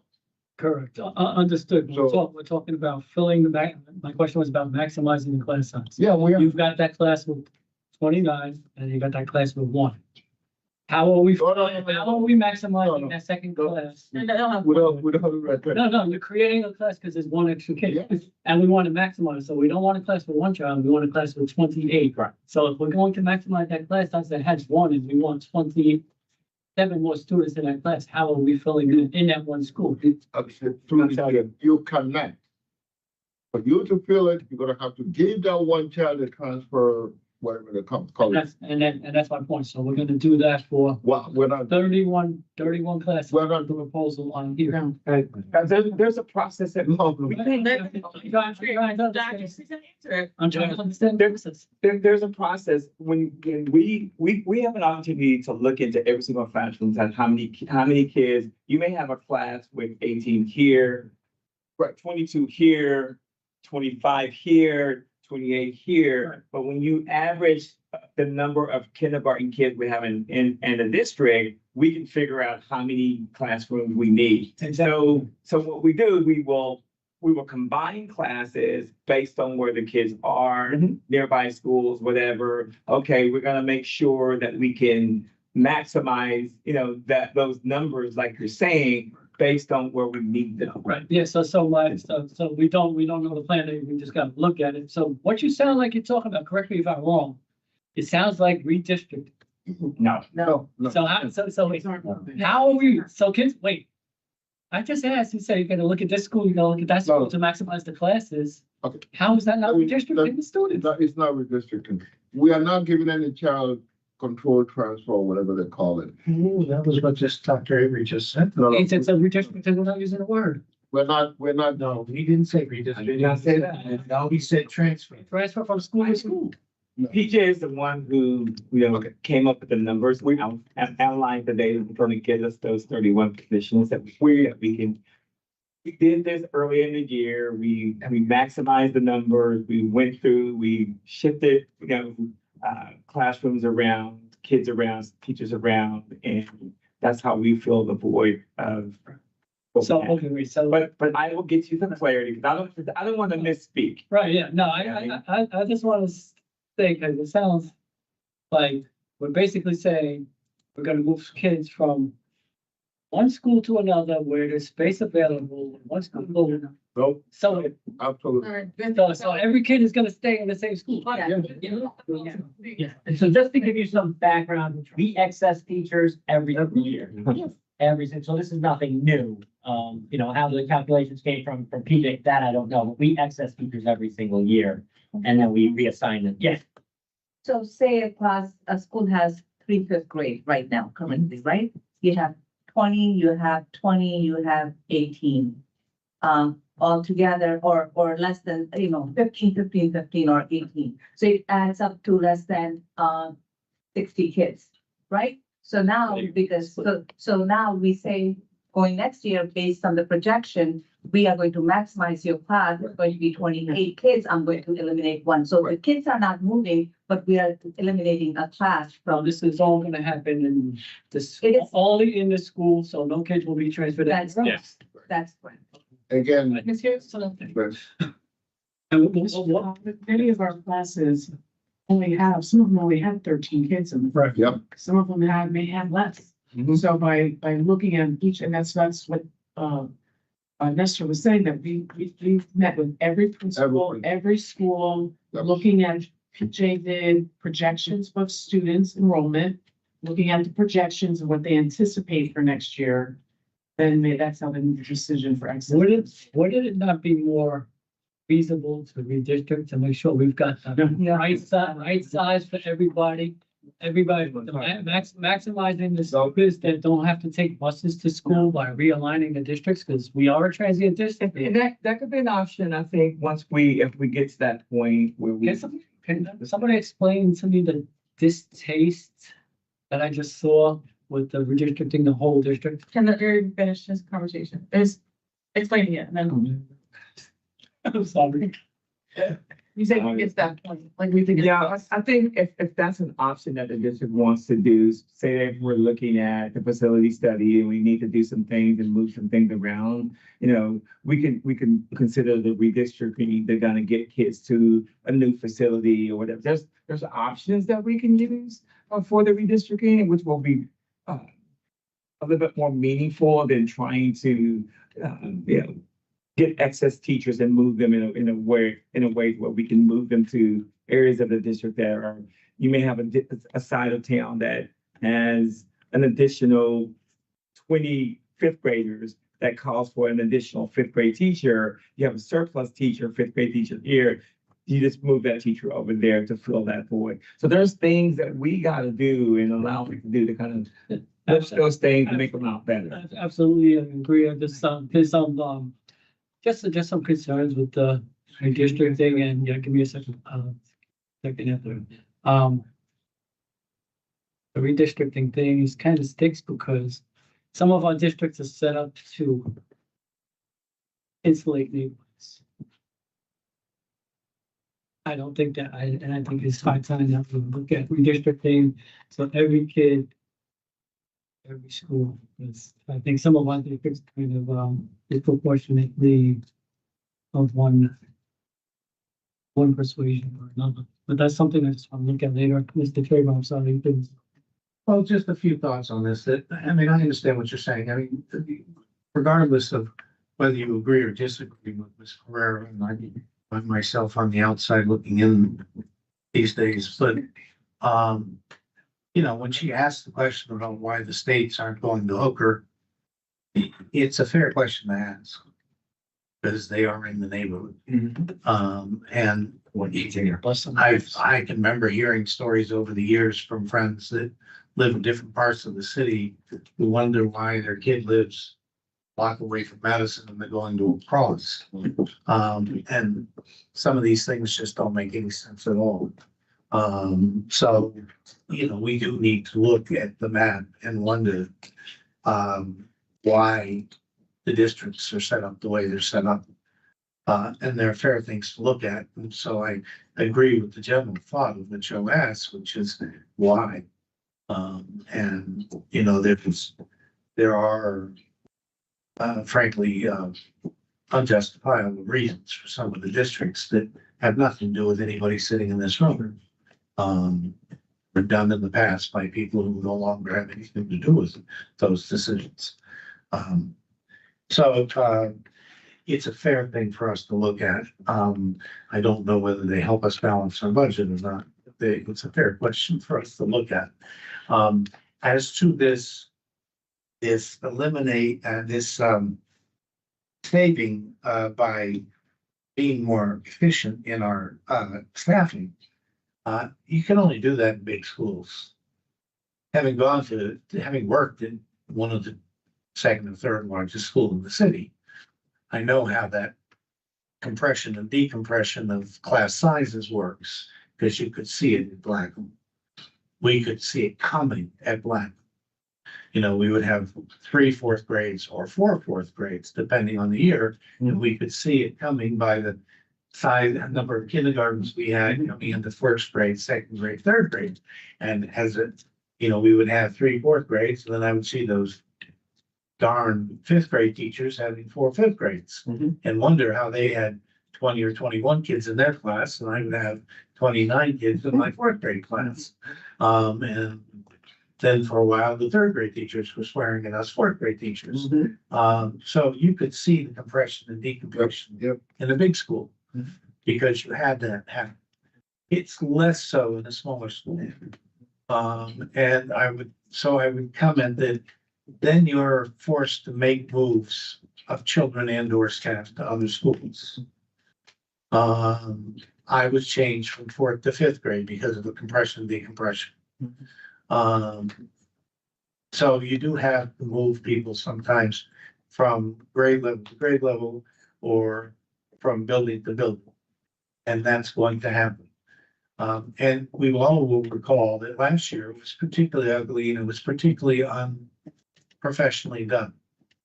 People weren't told until mid-August, oh, you won't be in your classroom this year, pack it up and move to another building.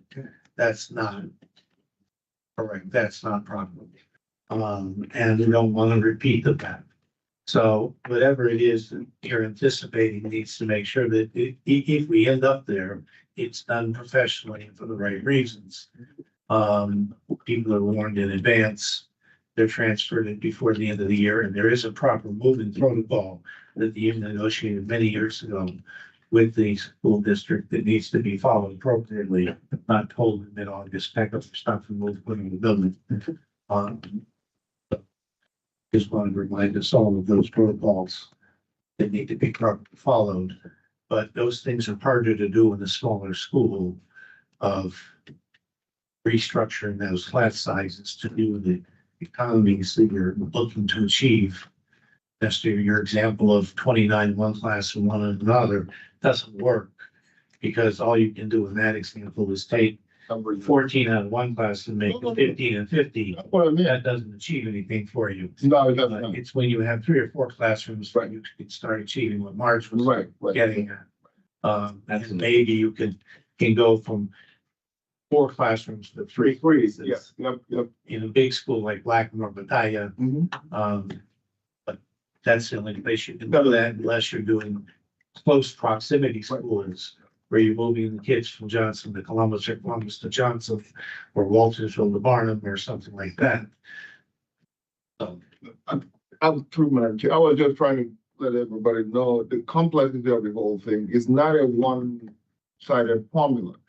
You win some, you lose some, especially in the. everyone's a significant number, so. Oh, it is, yeah. You know, you could do that with a handful of maybe 5 to 10 classes, but when you get up to 31, it becomes a significant number. Right, and the And purpose, so Joe's point then becomes more appropriate.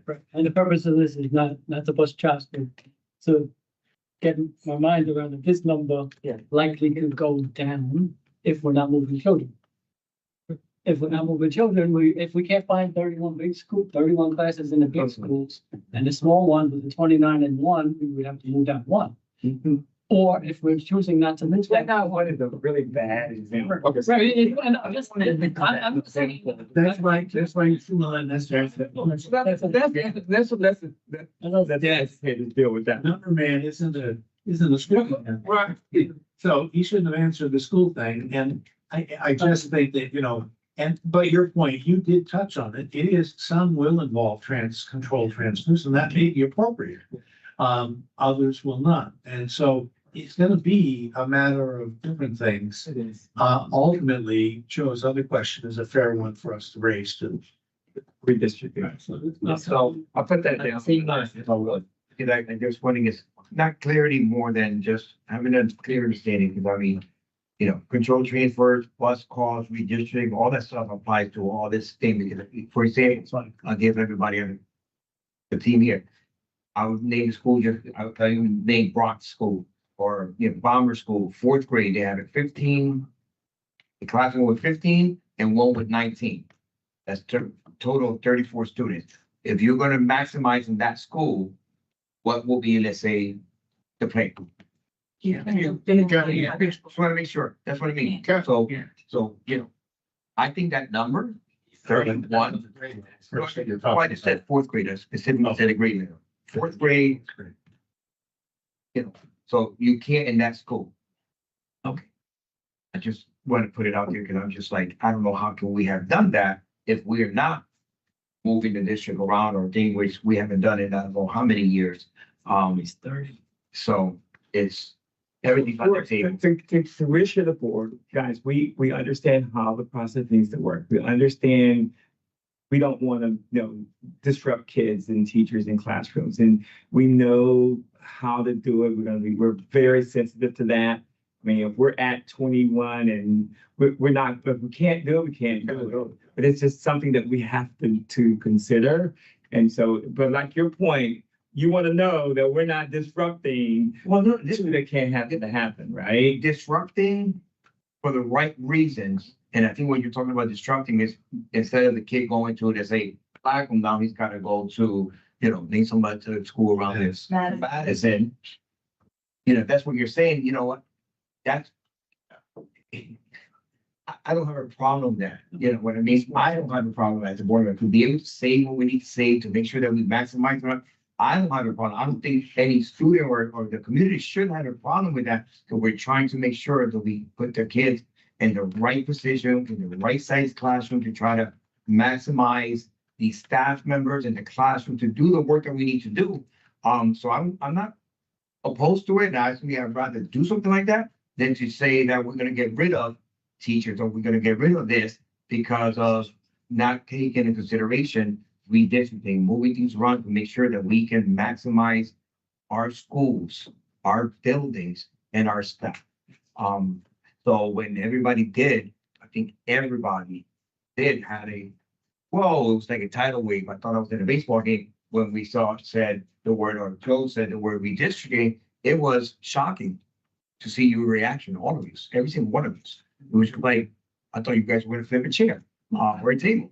I haven't had that Jesus moment, so I'm not letting you guys have it before I had it, just so that you know, and I don't think we're past from that flashing. But yeah, just make sure we have everything on the table because we need to make decisions together. And if you're not considering that, then we're doing an injustice to our whole district and everybody. Just to keep that on record, and you can continue that. Go ahead. Line 16. Dr. Avery has to- I think one of the things I would love to have the exercise with the board is that you guys, you get documents from us, but let's spend a little bit more time having conversations, outside of a board meeting. I mean, if you call and talk with me about, hey, I see the document, talk to me. Let me give you the clarity before you come into this meeting to be able to truly understand so you can maximize your ask of us.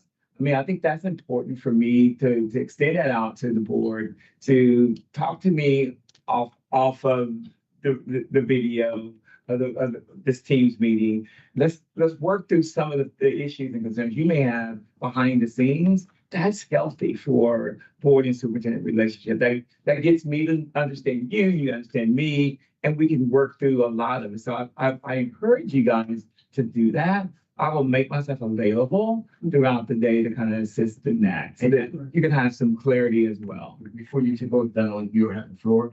That can only happen for me if I have information ahead of time for us to read and to ask questions that we've always tried as a board to try to ask for information ahead of time, because then we can read ahead of time and have questions that we can email. So listen, I'm gonna have this question at this line, and you can send it to your team and have the right person answering those questions. And we welcome that. So that, I welcome that. I'm gonna speak for myself. Yeah, all due respect about the questions and all that. Yeah, I agree. We should talk before.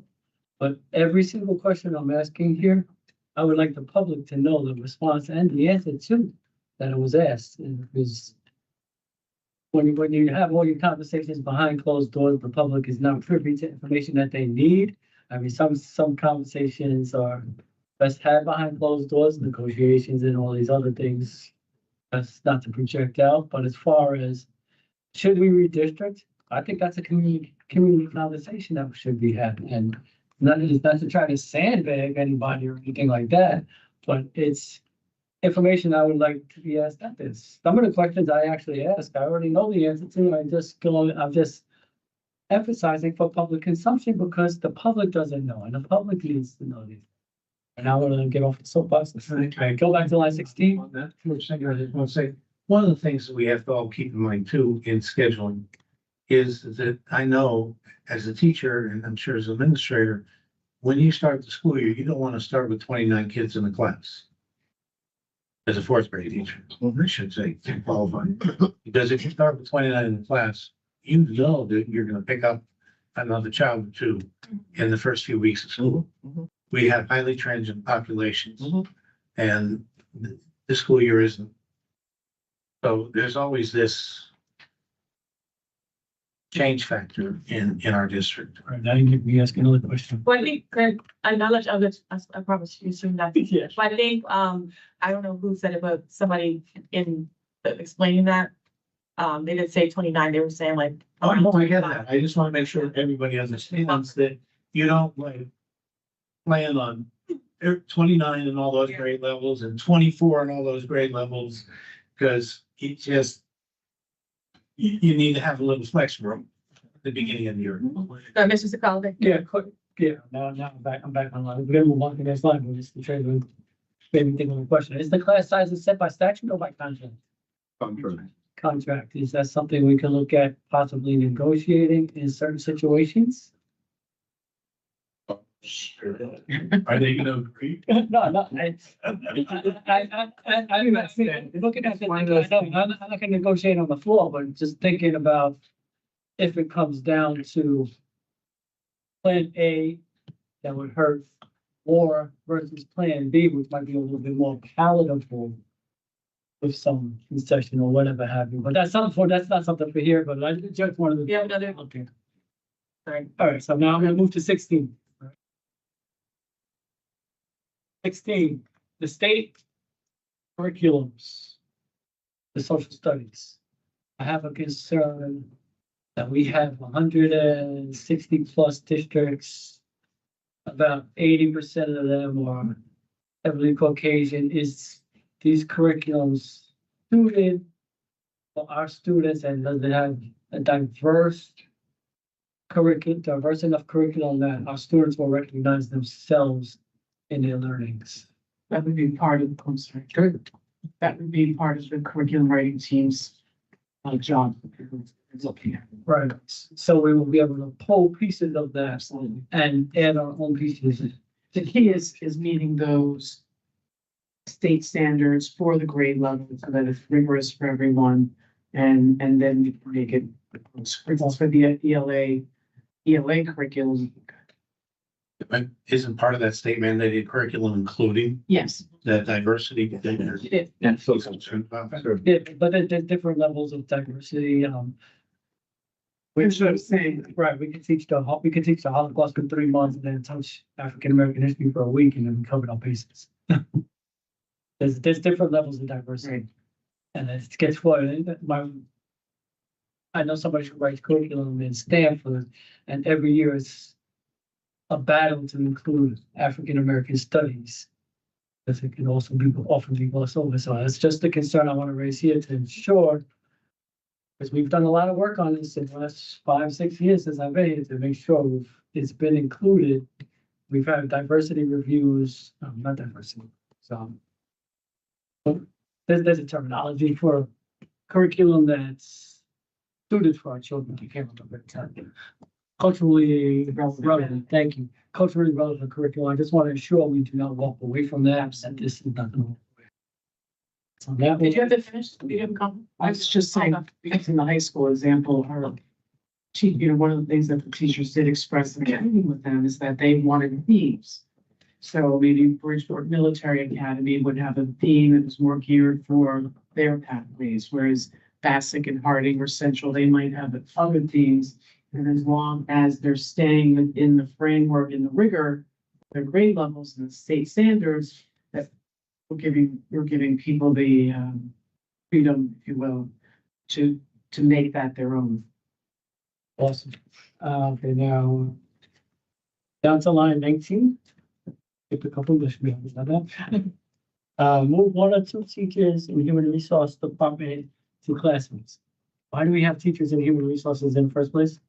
Well, they do a large job. So first of all, the state has a team program, which for all new teachers, these 2 individuals for their first few years of being a teacher, they kind of mentor them, they coach them, they go make sure that they're on track to maintain and get their permanent certification. That's a state program.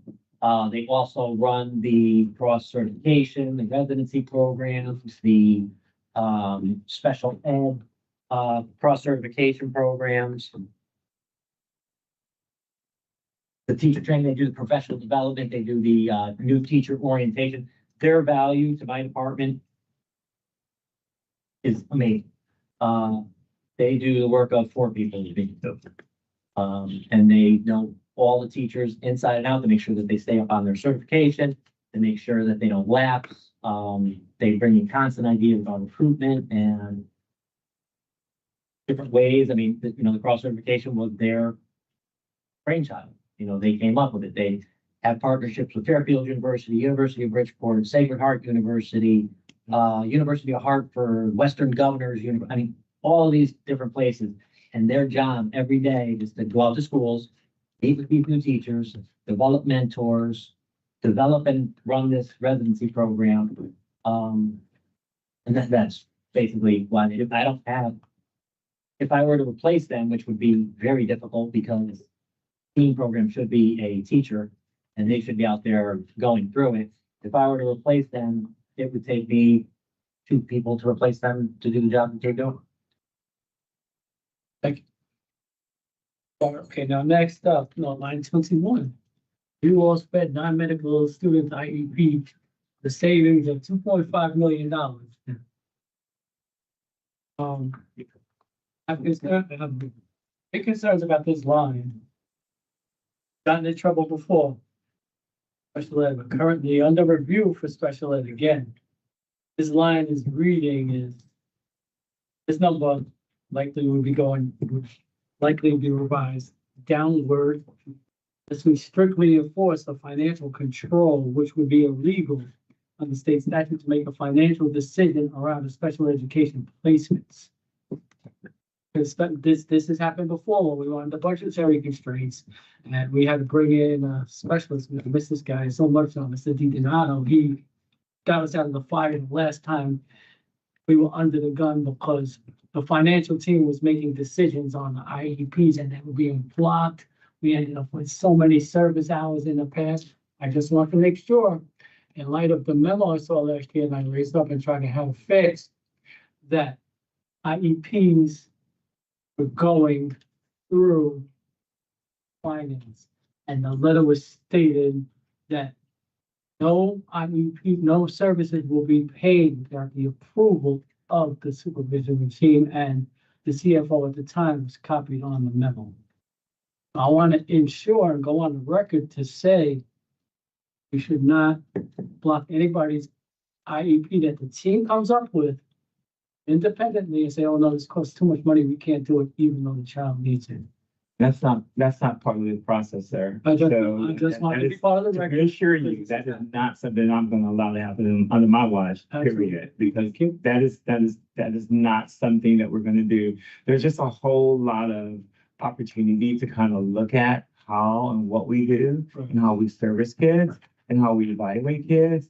That is what this is all about, really trying to look at that. The technical assistant, Dr. Abby, is assisting special ed division to work through some of that process right now. So very, very confident that any types of services is honored in the PPT, not by finance. All right, so a more comfortable way of saying this and a more appropriate way of saying this is review all sped non-medical students for potential over identification or. We're not doing that either. That's not what we're doing. We'll revise that. No. I got the concerns on the record, that's all. So it is a 022 cell phones. Quick question, maybe it's just snide comments. Why can't we just use flip phones? Why does everybody need a smartphone? The district business, everybody got a laptop. I mean, Cricket Wireless and all these other services, they can be much cheaper and it's probably not realistic. But why not a flip phone? Why does somebody have to have an iPhone in their hands and do district business when they could do any grading or whatever else they have to do on a laptop that they also provided? If you need to make a phone call, Didn't know that so many. they still got flip phones. They still got flip phones. So maybe that's a good look here. But maybe it's not smart. Maybe a couple $1,000 there too. So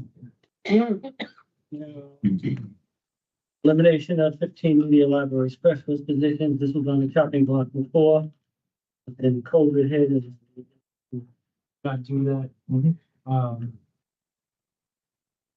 I'll speak a little bit too, because in the last go around, I did not want, again, is of course that not wanting to cut. But currently, somebody correct me if I'm wrong, if it's been updated in the last 4 years, there is no library media curriculum. There is no written curriculum for the library media center. I don't think there is. Right, and I don't even think the state has a library. So these are horrible cuts. Don't get me wrong. But there is no curriculum attached to these. positions. We don't want to jump in on this one. Yeah, so, my only question is, so library specialist positions, that's term librarian? Are you saying? Yeah, sure, 'cause I thought it was an assistant or somebody else that's working with the librarian, no, that's a librarian. Yeah. How many we have in the district? 15? So we're limiting all. So are we gonna eliminate our libraries from our schools, or what's gonna happen to, it's just a simple question, what are we doing, like, what's gonna happen with the libraries then? Well, you can, different staffings can go in to assist, teacher can go into the area to assist as well. So there's a variety of things that we can do to kind of maximize that current space. Cause I think just a few, and this is for next school year, right? It's for Yes. short. Yeah, that gives us some time to kind of, work with campus principals on how we do that, with scheduling and things like that as well. So we just, Through the chair. Yes. And there's 39 schools currently, and we only have 15 library media specialists, and 24 of them are already operating without this position, so you can take a page out of their book and kind of see how they're doing. And it's interesting what you mentioned, because there is no curriculum tied to it whatsoever, so it's. That and sometimes, but Right, unkind cut and not you can. be unkind, not to be unkindness, which could be tough. This is horrible. I'm gonna reiterate, just interrupt myself again and say, we should not have to make any of these cuts. Every job, every position is valued and adds value to the district. To our underfunding and our legal obligation that we even gotta look at these things. All right, now number 24, elimination of. Can I ask the library? In terms of like, I know we've had, folks who come before us, librarians, media specialists who come before us to, refresh libraries and make sure the inventory is fine. Is there somebody still that didn't cover that type of thing, or like making sure that we have inventory, and how does that work if there's nobody in the position? That's just throwing it out there. Like, you don't have to give me an answer now, but Can I elaborate that way? That was that's why I said this is happening next year, because I'm like, I know they just came before us, and there's all these folks. They had a grant. Yeah, $2 million. And somebody's gotta distribute all those. that's where I'm saying, like, gotta, just in You know, charge of that. refresh all those things, and I'm like. Right, that would be something to fall into the literacy area. Okay. Because I know right now, like, grants, we'll invest in library materials and books. And that's something that the principals will coordinate. The principals oversee that component of it. So I would envision that the administrative role would continue along that. And they have done that in the past. The schools that don't have library media specialists, the principals have managed that, but along with the support of the director of literacy. Thank you. They manage what? Just distribution of books, just overseeing things from the library. So not the library itself, but just, So they have managed those two administrators, so the building administrator and the central office administrator have managed in taking the inventory of these books that we're acquiring. libraries, yes, they are overseeing with the teachers, yes. With, they don't have a, Putting them on the shelves, getting them there, and then the distribution of these books somehow. Be based on teachers. Teachers go special in every building Yep. We'll have a- for teacher.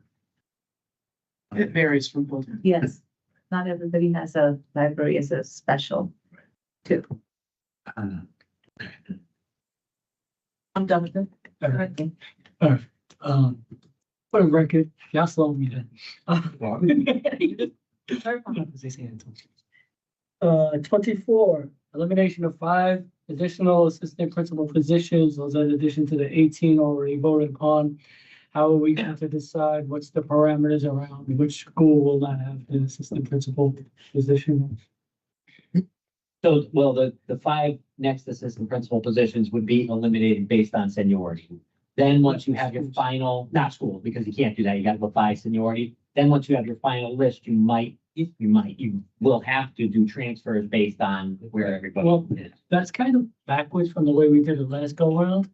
Because if you're gonna, you're looking at positions, and we're looking at excess of positions. Now, if the junior person is saying, I'm not pulling out anybody particular, Harding High School. Joe, if I could Let me finish this. your point is correct. Harding High School, let's say Harding High School, Positions. Harding High School got 1,000 students, 3 assistant principals, maybe they, well, whatever, I'm just making up numbers right now, I'm not gonna be accurate. And the junior one's there. Rather than take that one out and then reallocate, you look at a school like, again, just an example, a school with 300 students and 200 students who likely don't have the need for an assistant principal as much as the other one. You eliminate the assistant principal for those schools based on the number and the need of the school of having an assistant principal. And then you move the staff through involuntary transfers on a reverse seniority basis, which I believe is what the contractual language is. So the contract is very clear in that the least senior person has to be reduced Correct. first, right? And we're both saying the same thing, except we're just saying it differently. Right. So I have to look, when I do the reduction in force, I have to look at who the least senior person is, Right. regardless of what school they're at. Correct. Then I would have to take, we'll use your school of Bronx, right? Thank you. That's even So we have Bronx, then we have high school B, right? High school B is in more need of the assistant principal than Bronx. I can't remove high school principal B from that position because they're the less senior person. I have to move the less senior person out, right? The less senior person has to be reduced. Otherwise, if I do it your way, the more senior person can bump and then it goes all over the place with bumping. So the easiest way to do it is to take the least senior person out and then reallocate that assistant principal position to the school that needs it most. And that's what we did kind of with the clerical assistants as well, just to kind of give you a background. So we eliminated 6 clerical assistants throughout the district. But we had to now we took the least senior people because that's what contract requires us to do. And then we reallocated based on need from other schools that might have had an extra clerical assistant. We do the same thing with the assistant principals. So basically you're just saying, basically the same thing I said, it's just a whole different approach. Yes. Rather than right. It's the same thing. It's just I like to do it that way because that's the way the contract reads. So I like. So my question, I can rephrase my question. The end result, what schools will not have assistant principals attached to them? We don't know that yet. Do we have a parameter around that? Nothing developed yet. Yeah. We have to see where all the numbers shake out. In my personal opinion, we have to see where all the numbers shake out before we kind of do that. Because again, I wanted, it should be equity based. Mhm. Definitely no particular one side of town or anything hit disproportionately. No, one side of town could be hit disproportionately if we had number based, because last time, I'll tell you what happened last time. Last time we went and did this exercise, we were talking about moving from School A, which was an inter-district magnet school, and School B, which was an inner-city school. School A came out in force. We reversed our decision to eliminate the assistant principal at School A. School B was silent. School B lost their assistant principal. And School A, by definition, being an inter-district magnet school, had parents that were much more savvy, much more able to advocate for their children, much less likely to have 2 or 3 jobs to come out and advocate. So School B basically got shafted while School A took a free ride. Those are the kinds of things I'm trying to avoid this go round. Through the chair, what Dr. Avery and Mr. Nicole and the rest of the staff have kind of discussed is going by student numbers. That's the most equitable, fair way to do it. Not this school's on this side of town and that school's on that side of town. How many students do you have in your building? Whatever that number comes out to be that that we think requires a second assistant principal or no assistant principal, that's how they would be allocated throughout the district. Absolutely my point. If this exercise is to find that question right there, it's building size is a great parameter. It is formula based, through the chair. It is formula based. There's a number of students. That's the way our case. Awesome. And, okay, the final line, we're making for a question. 40 teachers positions, how is that going to be figured? And that's in addition to the 31 excess positions, correct? Great, Paul, so. 9 o'clock. Through Madam Chair, the access position really is not elimination of position, you're just backfilling vacant position. Okay, let's look at the 40 teacher positions elimination. So different language from accessing, this is eliminating 40 teachers. Positions. Positions. All right, it's not evil. So 40, eliminating 40 teaching positions. How is that going to be done? What is? Please tell me a little bit more about that so I can understand. This is a totally separate line. These are 40 positions that will be gone. There'll be 40 less people called teacher in the district.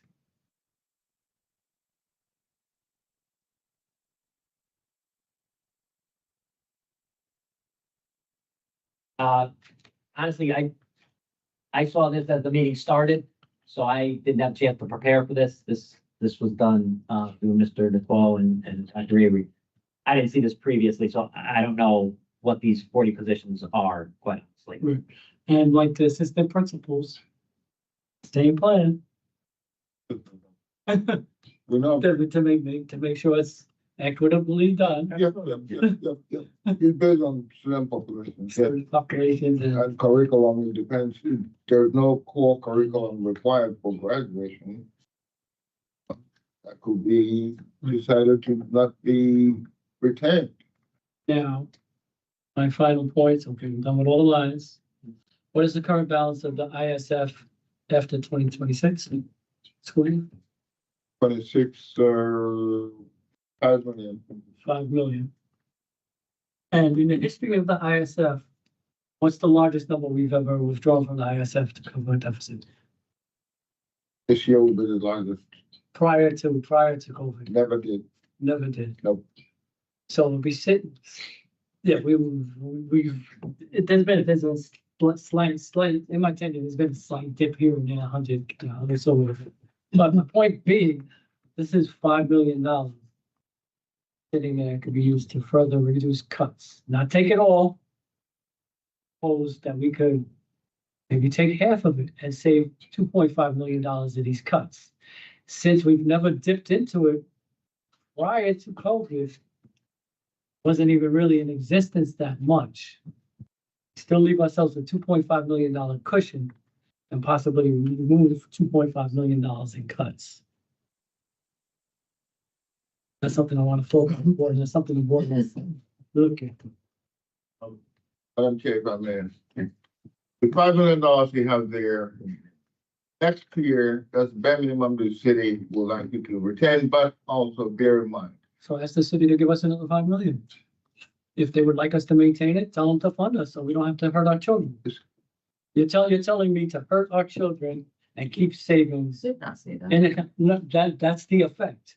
That is the effect of what he's saying. $2.5 million. Look at the list. What could be taken off for $2.5 million? We have kindergarten parents for $2.5 million. Not spending that $2.5 million this year hurts every kindergarten children in saving that fund.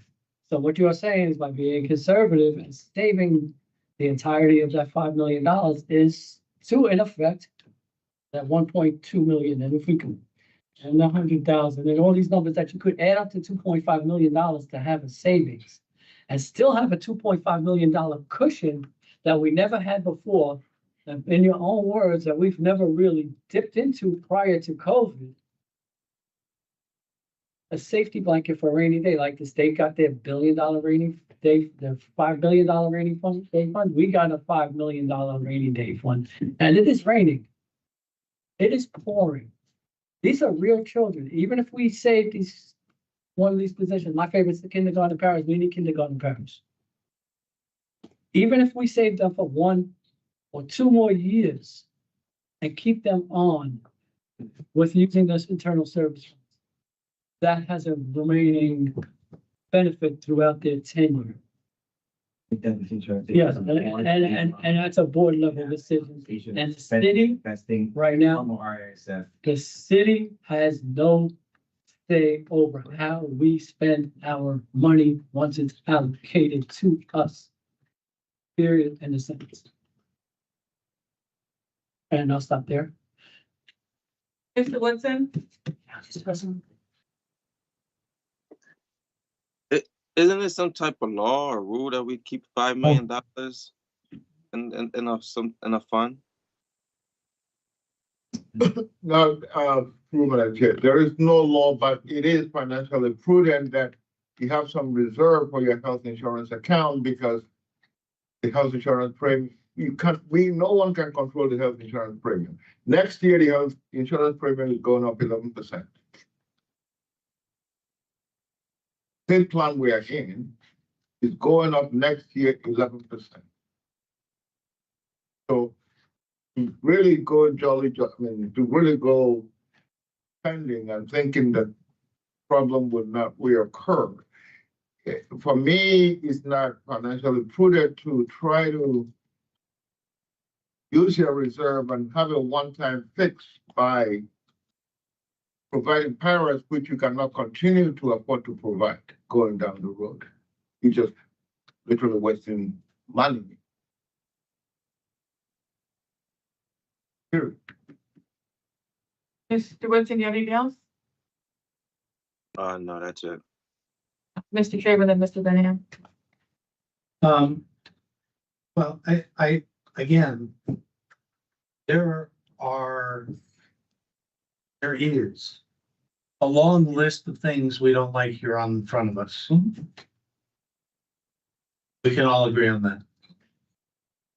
And so you, as a numbers man, don't like that. Me as an educator, there's a lot of other things on this list I don't like. You would rather keep that $5 million safety net. I understand that. We had these arguments last year and we didn't like spending the $34 million we had back then. You would have agreed with us. You did agree with us. You told us that when you came on. But in the pickle that we find ourselves in now, I want to, shave a few more million off of that 5 million. We will have that discussion over the next few months. And it's not one we'll like. Joe raised the lighthouse thing. Oh my God, you should have seen the turnout for the lighthouse as she remembers. Johnson School. Hundreds of people out here, lighthouse screaming at us. Screaming at me. I was working at the union then. My daughter worked lighthouse. I had my daughter in lighthouse for most of her life as a student. Not a pleasant fight.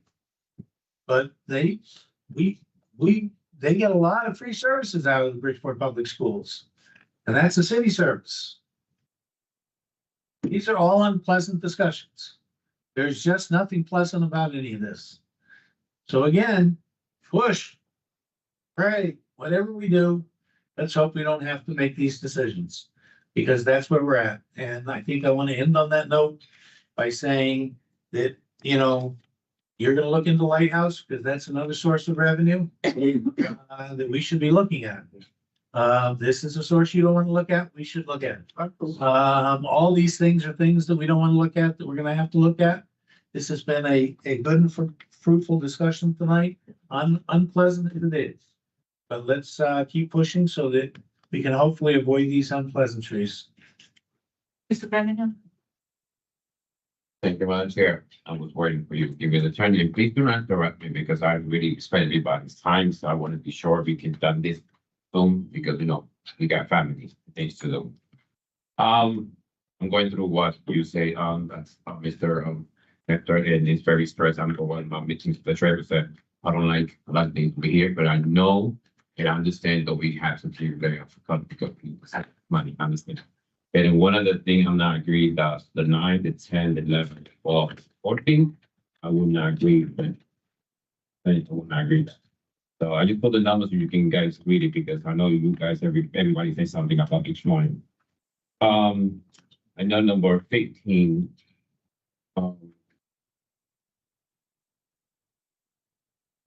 Okay, I know I will let it go 15 because I know we could stuff a little bit say about the 15. 13. But I know that's your part, Dr. Every right to be sure what position you're gonna be eliminating, stuff like that. But I know if put that in your hand because I know what we need in exactly, in our district. So I understand that part. Number 17. I see that there was 17, and I know to say for $160,000. That's not what we needed here. We need is I know, like I said in the beginning, I know we have to save money, but we need it. I know it's very expensive, but without that, it's a lot of things. It's not going to be working here in our district. So, 19. I know human resource, you guys extra, sometimes go over line, and I do a lot of things, and they know something you source them because that's one of the big departments we have in this district. And you guys cover almost everything what's going on in the district, I'm talking about union, teacher, everything. So, having somebody extra, in your department, wherever you need it, I'm not fair with that because it's a lot. And sometimes one staff of your department, they don't do one job or two jobs. I know they do more of 4 positions, because people they say, oh, human resource, they have a lot of people, but they don't know what's going on inside there. And I know exactly what is like in human resource, not easy. When they say 20, the stipend, what department is that? All the department? District one. District one. The number 21 question, well, but not breaking the law, No, we're not. right? This is operational efficiency, Fine. what they call operational efficiency. Number 23, 23 is something that I'm not agree with that, and I know these people help is support a lot what's going on in each school. I work, very well with them, and they're amazing. So, of course, like I said, it's something we have to save money, but it's something that I'm not agreeing, but let's see what happens. Number 24, who's going to do the job? Who's going to do if we eliminate the 5 additional assistant principal positions and stuff like that? So, because it's very stressful. Right now, they're very short. Many people. The same thing with number 25. Eliminate, 140 teachers. What's going on with the other extra teachers? Okay, right now, we're here, right? They eliminate 3 positions. So does mean that 3 position, another teacher have to do it? Or maybe hire another person, another process. So it doesn't make sense for me, to eliminate our amazing staff we have. Going back number 16. Miss Bella and Miss Marjorie, that's part of your job, part of your job too, because I know you guys, I know you do your job. I know you do something extra, stuff like that. So you're part of that number 16, right? Yes. Yes. So thank you for that. Because I know you guys do a lot of things, plus having something else to be sure our district be good, I would appreciate that. I just want to be sure about that. Number 11 and 12. And then 23, 24, and 25, I'm like, who's gonna be covered? Who's gonna be doing the job? Who's gonna cover, the schools? That will we think about that? How everything's gonna be done? How it's gonna be run? Who's gonna cover? Who's gonna, that every? We come in. Here, number 11, that action has already been taken. We're just reflecting on the benefit of that action that the board has taken action on. Yeah. So those positions, the board already voted to bring them down to, demote them and bring them down into the classroom. So, but then those teachers going into the classroom will make the district not retain or hire Kell employees. So the savings will be from not hiring Kell employees. The board already took action, so there's nothing to do. We're just reaping the benefit of the action the board. I never believed that word that said it's nothing to do. because I'm a kind of person and then I give up.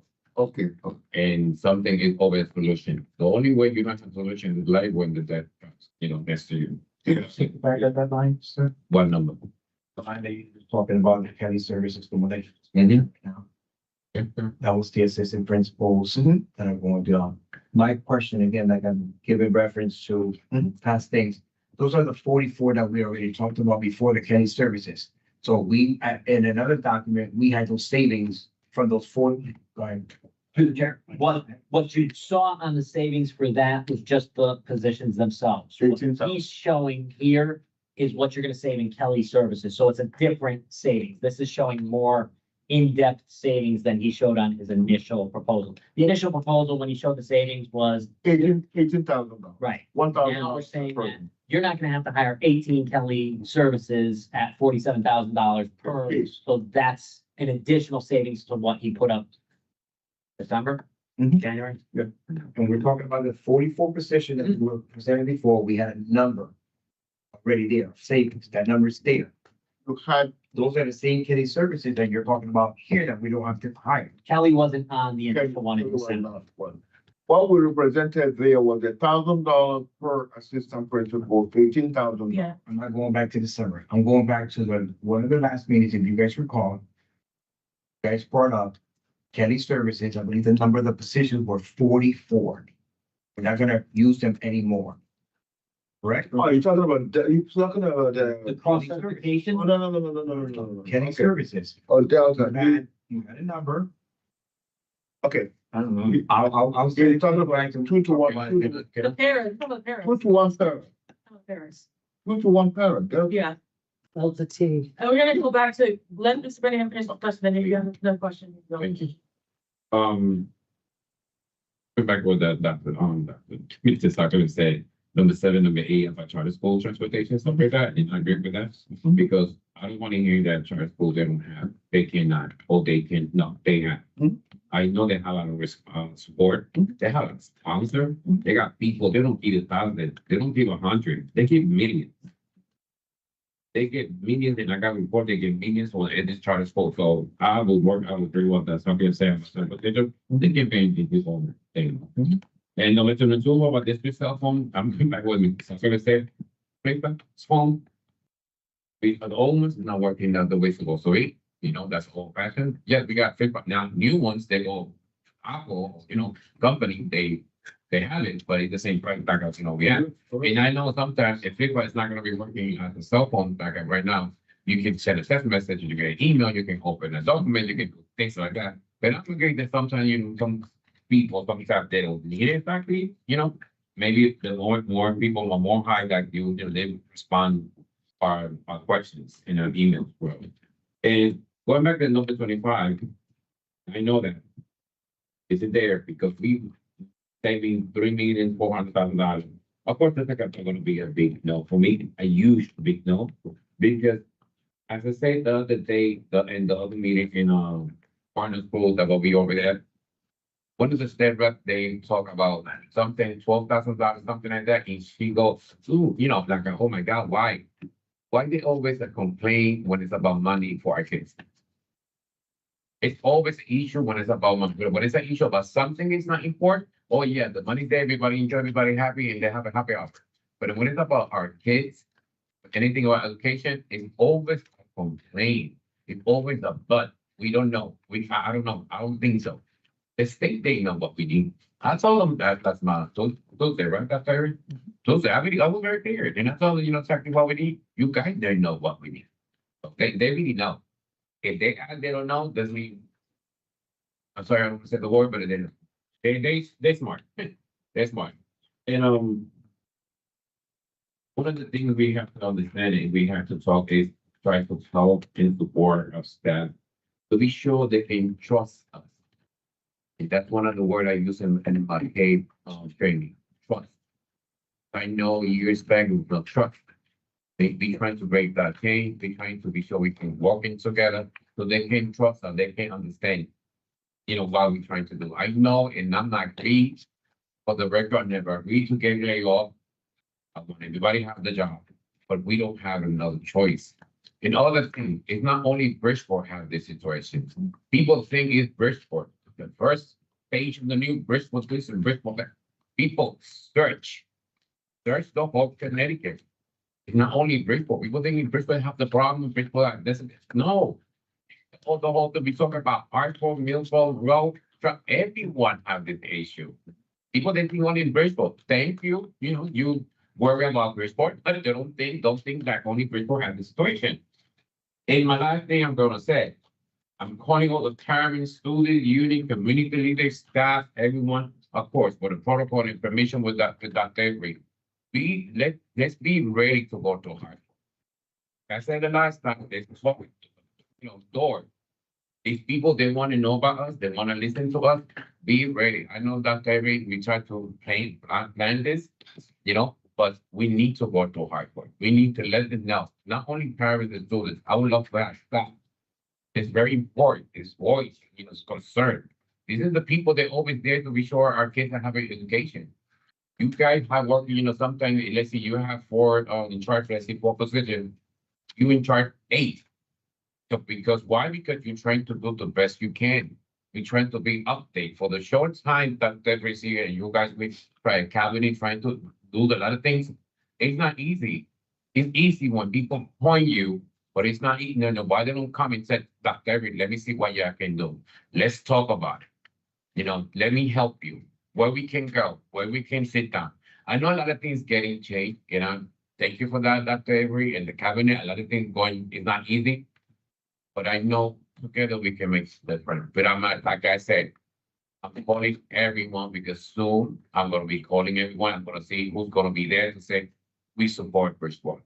And not only for Bridgeport, it's for our students. Thank you, Madam Chair. Mr. Woodson? Yeah, I just want to say, as we advocate these people for money, we need to be nice. I'm gonna say it again. We need to start speaking, respectful. And respect is not just something that is thrown around. It's earned. So as we advocate, we have to be respectful when we talk to these people. We can't be speaking to them saying you people. That's disrespectful. When you talk to these people, you have to speak to them proper. And if you can't speak to them proper, then you shouldn't be speaking to them. Thank you. Yeah, and then final for Mr. Traver. Just wanted to ask that the working document that we have today, in the future, note which items are previously passed by the board, which are new proposals, so that it's clear. We've discussed tonight, some of these items are items that we passed at previous board meetings, so if we can be parenthetically noted that, or some other way noted, passed at what board meeting, so that then we know previously passed, it's whatever. And my final comment before we adjourn, on May 1st is the public hearing for the city, for the general budget or the Board of Ed public, budget.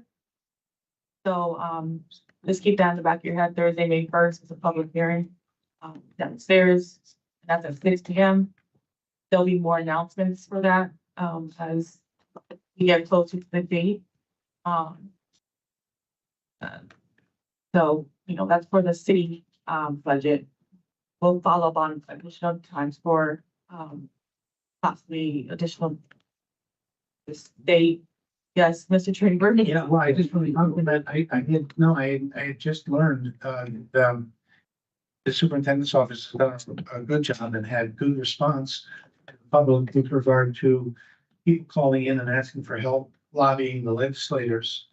And, urge anyone listening, anyone that watches later, that service is available, and the superintendent's office has had people calling in and asking, how do I contact, and getting help from the superintendent's office on writing their legislators, and that's a very valuable assistance they're offering and helping, and they've had great response. So I think that's tremendous. Yes. In addition to that, looking to try to get some students up to Hartford as well. So I'm working on some potential dates right now to be able to do that. And also, I think the city is also trying to coordinate a City of Bridgeport Day in Hartford as well, in the upcoming weeks as well. So we're gonna try to collaborate with them as well to get more people up to Hartford to be able to kind of advocate as well. So I'll give a little bit more detail as they develop. And so once we get a date and I also have some of the other 5 urban school districts are wanting to get kids from each of those districts to go up to advocate for Senate Bill 15 and 11. Well, I'm gonna join in that and making sure our kids are there as well.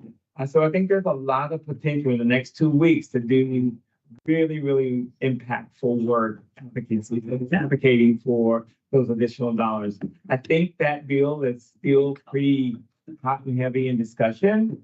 We want to make sure that we can maximize that. So I said final. I said final. Is it like 30 seconds? I agree with what I say when sometimes I say state people is because I include everyone, but I would call everybody was his name. I apologize to people that understand. I don't want to offend nobody.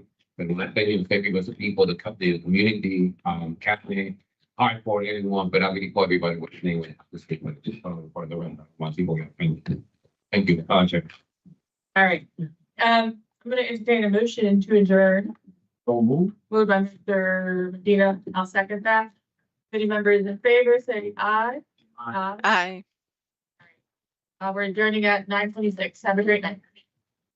I'm gonna let you go. You guys were- you guys were voted. Hold on. Oh, so that.